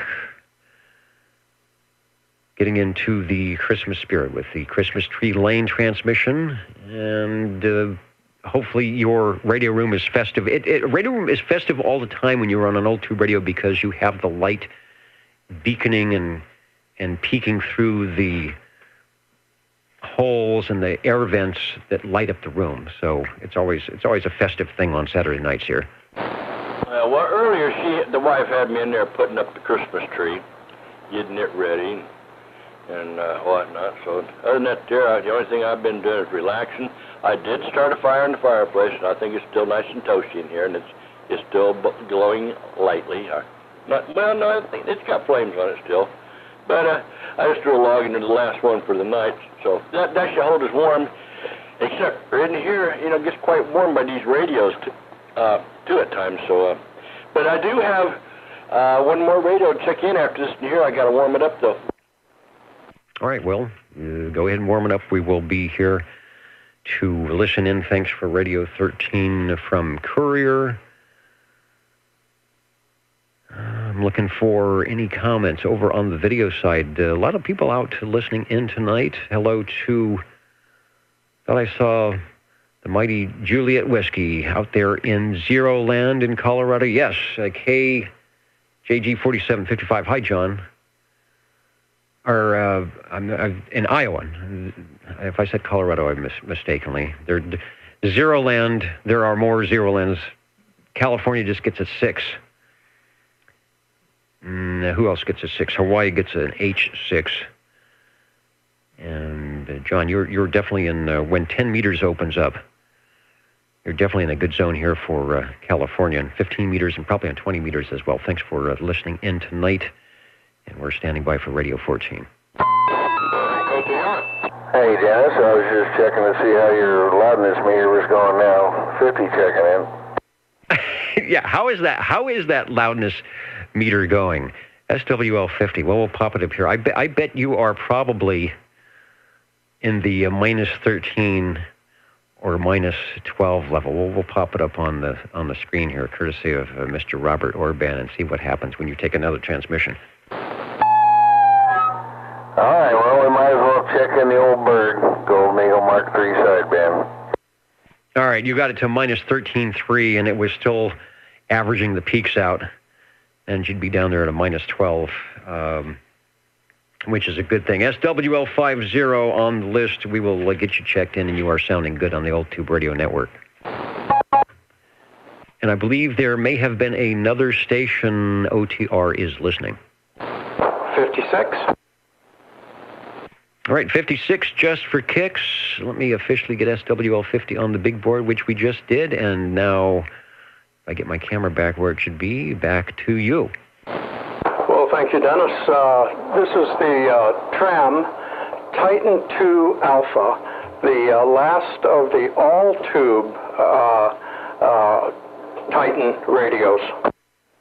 Great, the triple play on the trams. Thanks for that. Thanks for doing that and saving me, saving the net controller here, who erroneously, mistakenly thought that your first radio was the radio that I'm about to feature now. That's at least how I described it. But Phil's been courteous enough to give us the whole line of trams from the Titan to the Titan II, very similar in appearance, a little different in functionality with the addition of the double sideband.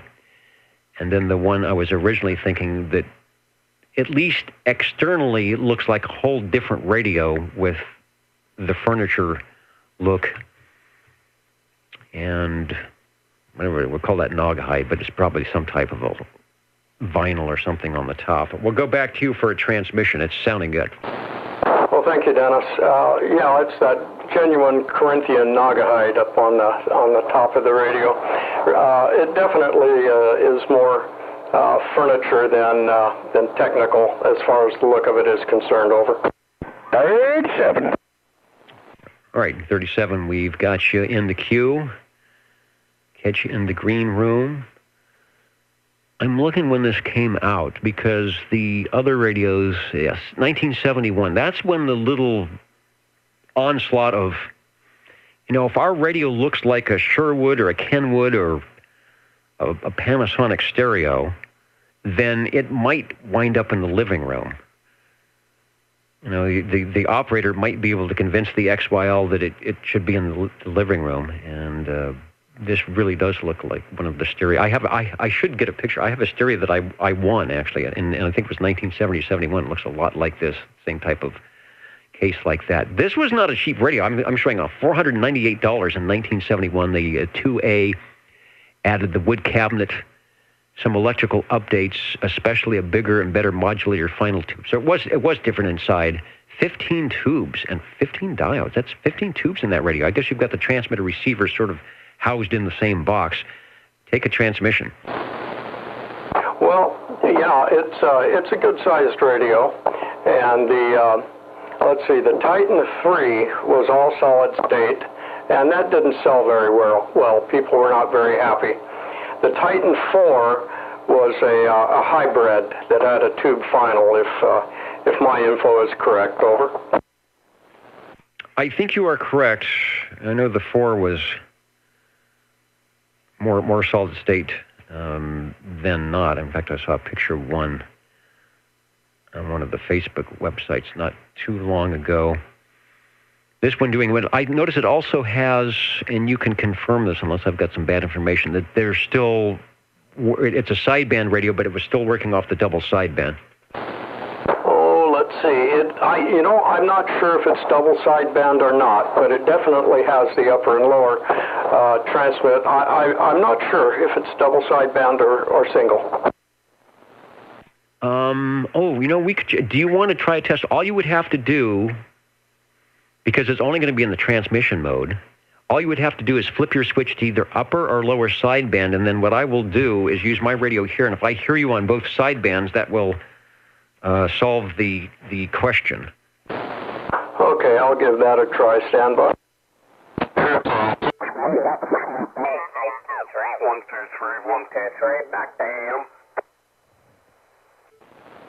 All right, and you're also at 86.7, so that raises a little high on frequency. And what you heard if you were listening to the audio, once I got Phil tuned in on the sideband, I put the switch, my function switch, from upper to lower sideband, and you heard the audio without any interruption. So indeed, it transmits lower and transmits upper.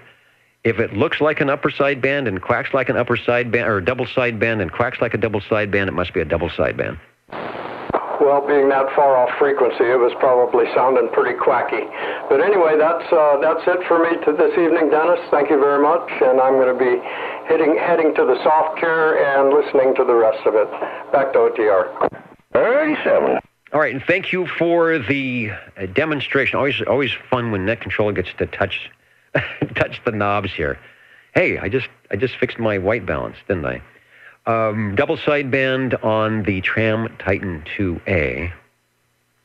And, of course, they went to single sideband when they went to the Diamond series. Sounding pretty good. Wow, 10:06, and we're still checking in radios. Chris, I got you. The Jingle Singers want to come in, but I think last time you had to wait for them. So this time, they're going to have to wait for you. Over to SWL 37. Oh, okay. Well, those guys, they can sit there, give them a cookie, let them wait for a little bit. Dennis, I want to check in my general radio telephone, the Super MC11A, just the 24-channel version of all those. And we're registered here with the stock microphone. Over. I'm still amazed every time I hear that on the stock microphone. And I think for a loudness issue, you can get stock, the sonars get good audio out of stock microphones, but what really floors me on that one is just the fidelity issue with the stock microphone, and that microphone is in good shape, so keep it wrapped up and in a good shape. I'm going to try and find the shot of the General Radio Super MC11A, because we have another one of our great SWL 135 photos for that. And then I also want to, maybe in the next couple of transmissions, put you on the Orban loudness meter, because I believe that thing is probably up in the minus 13 to minus 12 range. So here is our photo of the Super MC11A. As you remember earlier in the show here, in the program, in the nets, we had the first in the series of the Super MC series from Paul. That was the MC8. We'll talk about some differences here in just a minute. Back to you. Yeah. Well, this ain't the 8. This is the 11. But yeah, I don't know what it does, but I know on the audio meter up here, on the 3 meters I have above, for watts, SWR modulation, I seem to move it a lot more with this radio than any of my other radios here. I mean, I got it set mainly for the Kenwood, but it goes up to about 40% almost with this radio here, on that radio there, on the meter. Compared to the other ones, they don't hardly even wiggle that the modulation meter, except for the Kenwood. But hey, at least I know it's modulating. It's modulating quite nicely. Wanted to quickly say hello to our stations listening in from Friant. Hello, Sacramento. A new station coming in. Tennessee and Kingston Springs. Welcome to you here at the Old Tube Radio Network, where we talk with the tube radio collectors every Saturday. And you're doing good on the audio. The difference, I guess the big difference, one of the big differences is I think they went to a 12AX7 on the mic preamp, and then of course I think the ECLL 800 in the output modulator tube, which I don't think was on the MC8. I would have to check the tube complement on that. All right, next time you come back, we will put in the Orban loudness meter, and we'll see how you track on that tonight. Oh, okay. Well, here's what it is. I'm not doing anything special. I'm just talking like normal, like I always do. So hopefully it's up there good and loud. Or yeah, I know it's not gonna be as loud as some of the other ones, but hey, hopefully it'll be in the ballpark, maybe third base, second home. It's loud. You're at minus 13, almost minus 12. Typically, if you get over that, it might indicate a loudness peak or over 100% modulation, but the distortion isn't there. You can get loud like that, but you may have distortion. Also, your peaks on the audio on the VU and the peak meter are registering very close to what I'm doing here in the studio. In fact, your VU is actually a little bit louder, but the peaks are about the same. So just really nice audio out of a stock radio with the stock microphone. It just goes to show you when the manufacturer knows how to put the audio tube and the output tube, companion those together, you can have some good stuff going on with your tube radio. Hard to do that on transistors sometime. Back to you for transmission. You are Radio 15. We're going to be counting and amounting soon. The jingle singers are ready, but let's hear the general radio telephone one more time. Yeah, betcha. Well, here's one more time. And then I'm going to key this thing here, and I'm going to jump on the other radio and let the tubes rest and be on solid state for the rest of the evening. So, Des, thank you, and I'll be out. And thank you. You're listening to the Old Tube Radio Network. Let's do some spelling. OTR. 27.085 megahertz. Channel 11, Old Tube Radio. Old Tube Radio. Listening for last check-ins and counting and amounting. What's the meter doing now on the loudness meter? Well, take a 10-second transmission. We'll see what happens. I just tell you, this is solid state. I'd be cheating. All right. Well, you're pushing it to... Okay, well, here, this is a good example. You're pushing it to minus 14, which is about where it should be, but the clarity is not there. It's got a little kind of mushy distortion to it. I got into it too much is what it was. And there you go. See, each radio is different, can handle the audio different. So that radio probably will sound good at like a minus 15 or a minus 16 on the loudest meter for quality, non-distorted audio. All right. Now, but I just changed something. I just put that over to the power mic. All right. You did something wrong because you're almost non-existent audio. All right. Well, anyway, I just put it up to the... Hey. I kicked it onto the power mic. Let's see, where's it at? Right? Where's that button there? All right. Right there. There it goes. That's the power mic. All right, we'll take a little longer transmission. Okay, yeah. No, I can see the difference here on this one here with just the power mic. I don't know how it's showing over there, but yeah, I just got everything turned down. But it's swinging up there pretty decent. That's with it on, and then on let's see, get the switch. That's with it back off. Interesting. There isn't much difference in the peak loudness. It's about the same, but because with the amplified microphone, it's distorting and clipping the audio, so it actually attenuates your loudness. So you have about the same loudness level because the amplified microphone is peaking and clipping in the radio, but the audio quality sounds worse on the amplified microphone because it's overdriving it. That's why I figured. I never turned that thing on. I just thought I'd try it. And basically, it may be how the radio is tuned. Sometimes solid state, the transistor says, this is as far as I'm going with the carrier, and anything else than that is just going to be, like crushing a paper cup. It's just, we're not going to go anywhere. You're going to lose the water. Whereas the tube is sitting there, okay, bring it on. I'll take a little bit more. Bring it on until it gets into saturation. But usually it takes a lot longer to do that. And then you just prove the fact that you put in some amplification on the audio, but the radio distorts it, and so you actually don't get louder. Maybe it shows you on the peak watt meter that you're doing a little bit more forward movement, but when you listen and look at the audio, that's not the case there. You actually are in some negative territory. So interesting stuff when you look at output RF and what happens with the audio done correctly. We're counting and amounting the Old Tube Radio Network. Okay. Yeah, it'd probably be different on sideband if I did with the power mics. I don't know. But anyway, I thank you, Dennis. We're out and listening. One more? This is the one more frequency, over. All right. Well, most of my body parts have thawed from the heat of this radio. That didn't come from Radio Shack. I guess it could have. They did do tube radios, but I think I know what that one might be. And I'm glad you made it home safe. And again, always enjoy your extra efforts for getting some portable radio on Christmas Tree Lane. Let me put down the counting and amounting list here and pick up the old tube radio list as we log in Radio 16 tonight.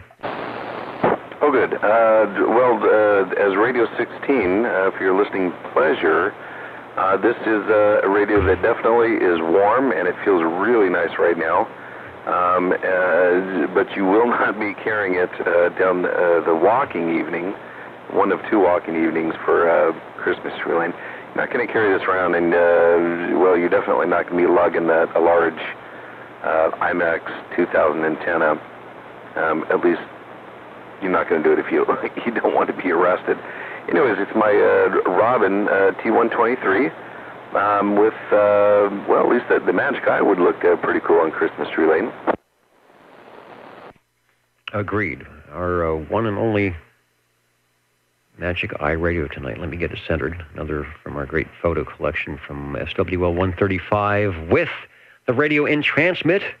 I think he said he was actually giving a for or an ah or hello to make the two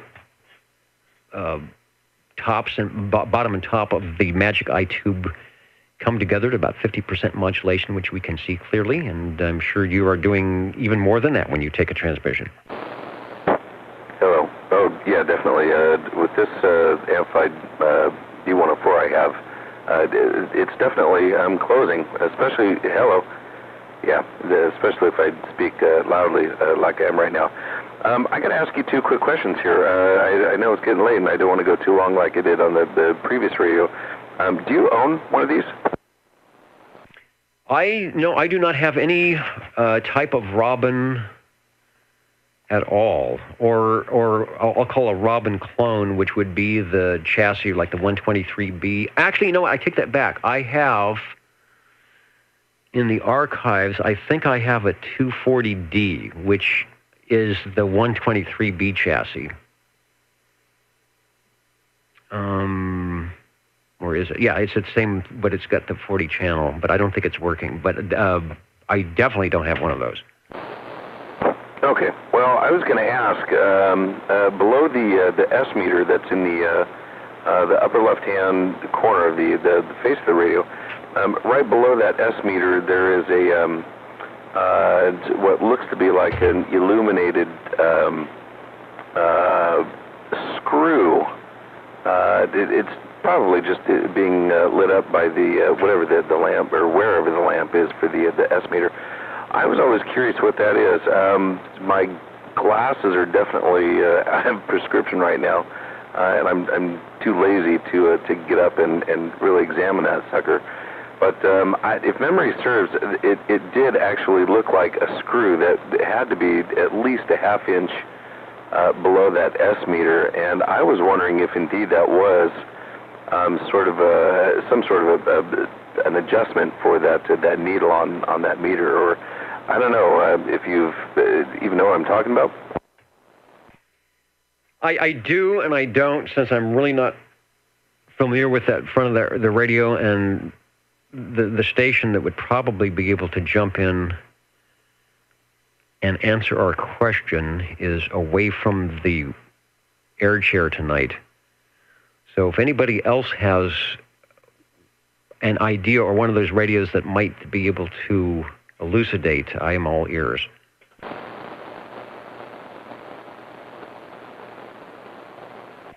Does it actually rotate? Is it something you can manipulate?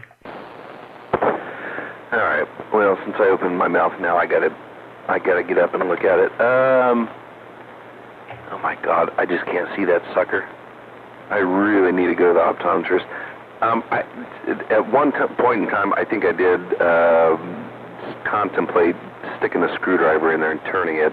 The only thing I can say, oh my God, I really can't see. It looks like it's plastic. At one point in time, I thought there was a slot in there for a regular screwdriver to stick in there. I think it is, to be really honest with you. I don't see why that would even be there. I can't see why someone would take the time to stamp a hole in the face of the radio and plug it with it. I don't know. I think it's just one of those things that it doesn't make sense unless you're looking at it. But I will look it up. I do have the photo fact for this particular radio, so I can look that up. Or better yet, maybe I'll just start playing around with it. Maybe I'll stick a screwdriver in there and see what mischief I can get into. Well, what I would do is the radio's off. It looks like it's just the standard centering adjustment that would be on a style of meter down in that area. And maybe in engineering, when they were designing the radio, said, we're connecting this thing to the case and we're putting a whole bunch of stuff behind it.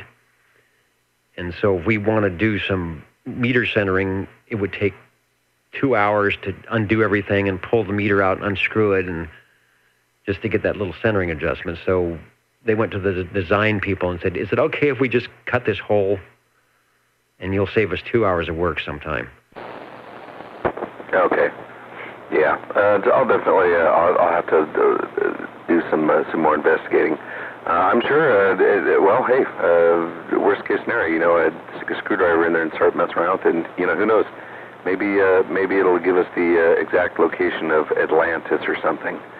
That'd be really cool to have that flash up on that S meter. Before I get out of here, I do want to comment on something that you had mentioned when I was signing off from Christmas Tree Lane. I think you had mentioned something about the lack of music, and I got to say on the south portion of that, there was not a lot of music going on, and we were kind of talking about that a little bit. I think I don't know, Lord knows what it could have been, but when we got there just prior to 7 o'clock, there was a lot of live music going on that part of it, so I don't know if they specifically turned it off.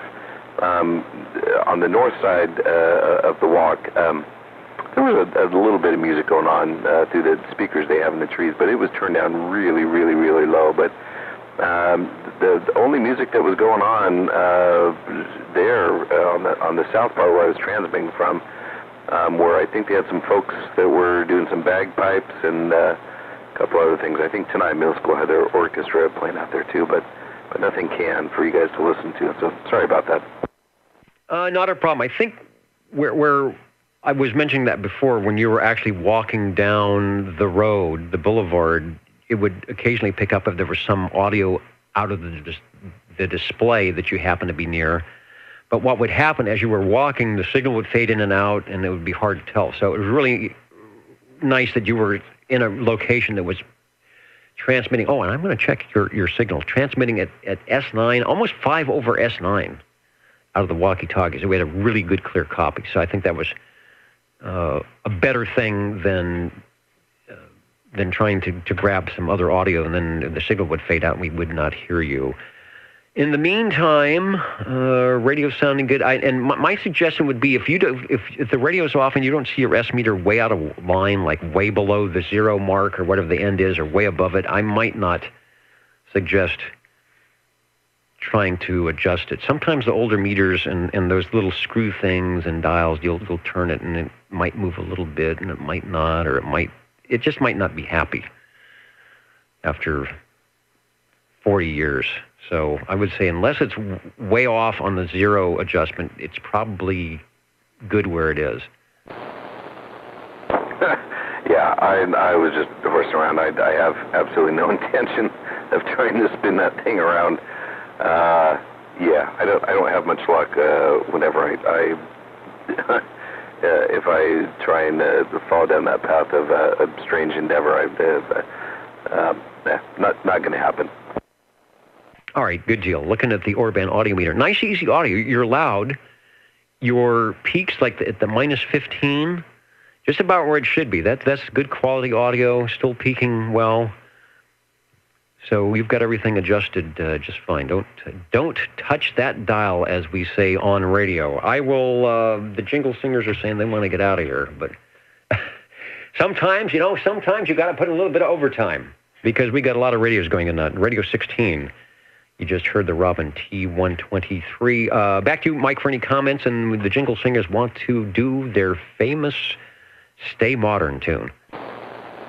Okay. Now, I wish I had something really cool to say, but as always, that's just not going to happen. I will tell you this, though. As we were walking down, I did see there was a small land speeder. For those of you that saw the original Star Wars, the first of the whole thing, 1977, if you know what Luke Skywalker's land speeder was, there was a really, really, really small one that had, I think it was 2 or 3 small dogs, maybe Pomeranians or Chihuahuas or something. I couldn't tell. They had the dogs had swears on. It was just big enough to hold 2 or 3 small dogs, and it was remote control. So it was kind of like the size of a small child's little pedal car, for those of you that know what those are. Anyways, it was remote control, and it was zipping up and down Van Ness with those dogs in there with the owner and his remote control, kind of controlling where that thing was going. So I thought that'd be pretty handy for possibly carrying a radio like this, maybe a battery, and I don't know about the antenna, but yeah, we'll see. Maybe that'll be a little something to ask for from Santa, a little remote control land speeder. Anyways, all right, back to you. Thanks for all that you do. Yeah, I think you're more likely to get a little push cart, little fiberglass push cart with some pneumatic wheels and a couple of bungee cords for the battery, which is sort of what we used to use for the video setups. All right, thanks for actually checking in remotely and checking in on the base. Oh, wait a minute, don't go away. Key your radio up again. All right, testing 1, 2, 3. Sizzling sausage. What, purple couch? Hello, 1, 2, 3. Yeah, that radio, of course, has better audio than the portable unit. Your unmodulated signal is a little less, and you modulate up to an S9 a little bit over. So believe it or not, wherever you were standing with the portable unit, you were putting out a little bit more, or giving me a little bit more signal on the S meter than what you're doing now. That's not a bad thing.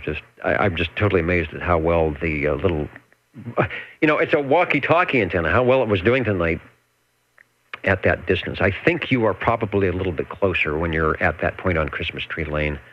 Maybe as much as a half mile to a mile, so that could be part of it. I want to say good night to, as our stations need to do other things, Big Ben, who is going to catch some breakfast, and we'll see us in 2 weeks. Thanks for tuning in there. Other stations along the line who are still with us. I know we're running late tonight, but we're doing good with 16 check-ins, and we'll do counting and amounting, sign out of here.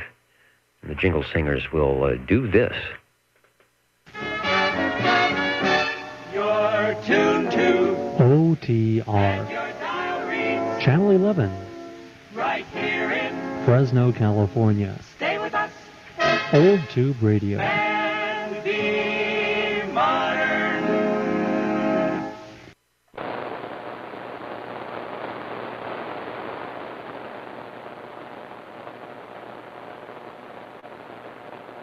Last call for any check-ins of any style or flavor.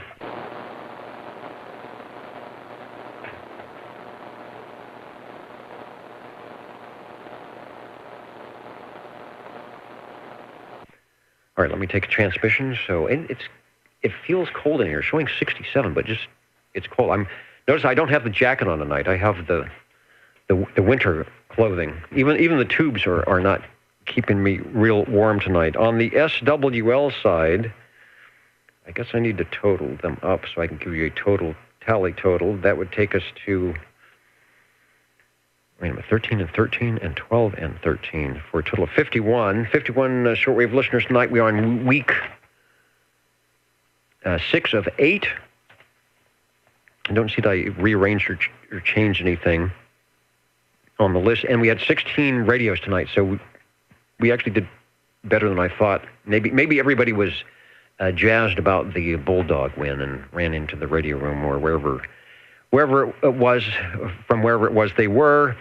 The most heard radio manufacturer tonight was Tram, and thanks in part to the Tram trilogy that Phil introduced us to in the Titan series, which was pretty cool, and a couple of other ones, I guess, that checked in. But here we go. Browning Golden Eagle Mark III SSB started us off at 844. Thanks, Jerry SWL25, for that. Paul, up in North Fork, chilly North Fork tonight, the General Radio Telephone Super MC8, the first of the Super MC series for Radio 2. Radio 3 was Phil on the Tram TR27 Echo. Followed that with Eric on his Courier Royale. I had a feeling that if we could have got another Courier, would have given the Trams a run for their money. Really good to hear Eric in there, and I don't know where you are at in relation to me, but a nice audio and good signal for however you've got your antenna functioning. Radio number 5, Mr. Ed on the E.F. Johnson Messenger 223, followed by his Tram TR27E with the EV638 microphonium. Radio 7 was Phil on the Tram Titan. That's the AM-only Tram. Radio 8 was Chris on the Chris 23 Plus. Radio 9, Paul on the Polytronics Polycom 2, probably our oldest or earliest manufactured radio tonight.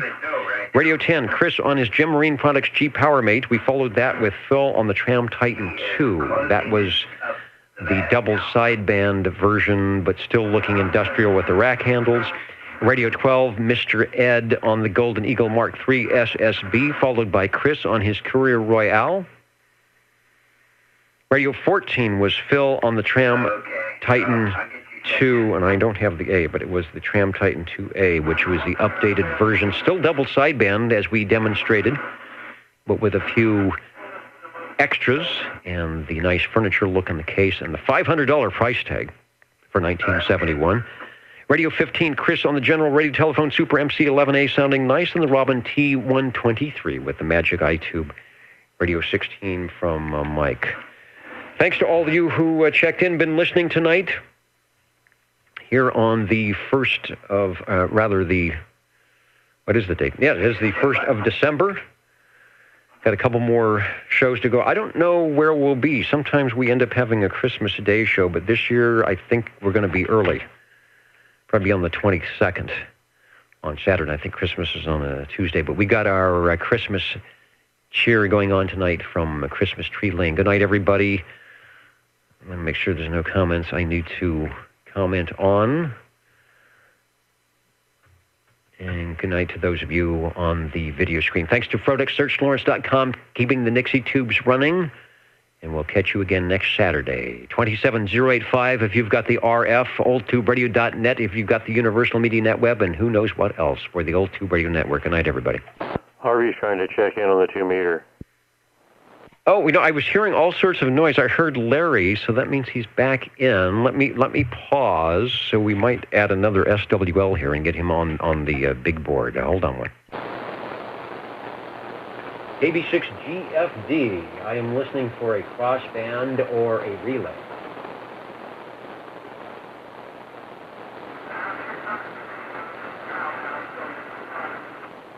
Oh, I actually hear you. I'm getting caught up on the microphone here. I will get SWL20 checked in, over.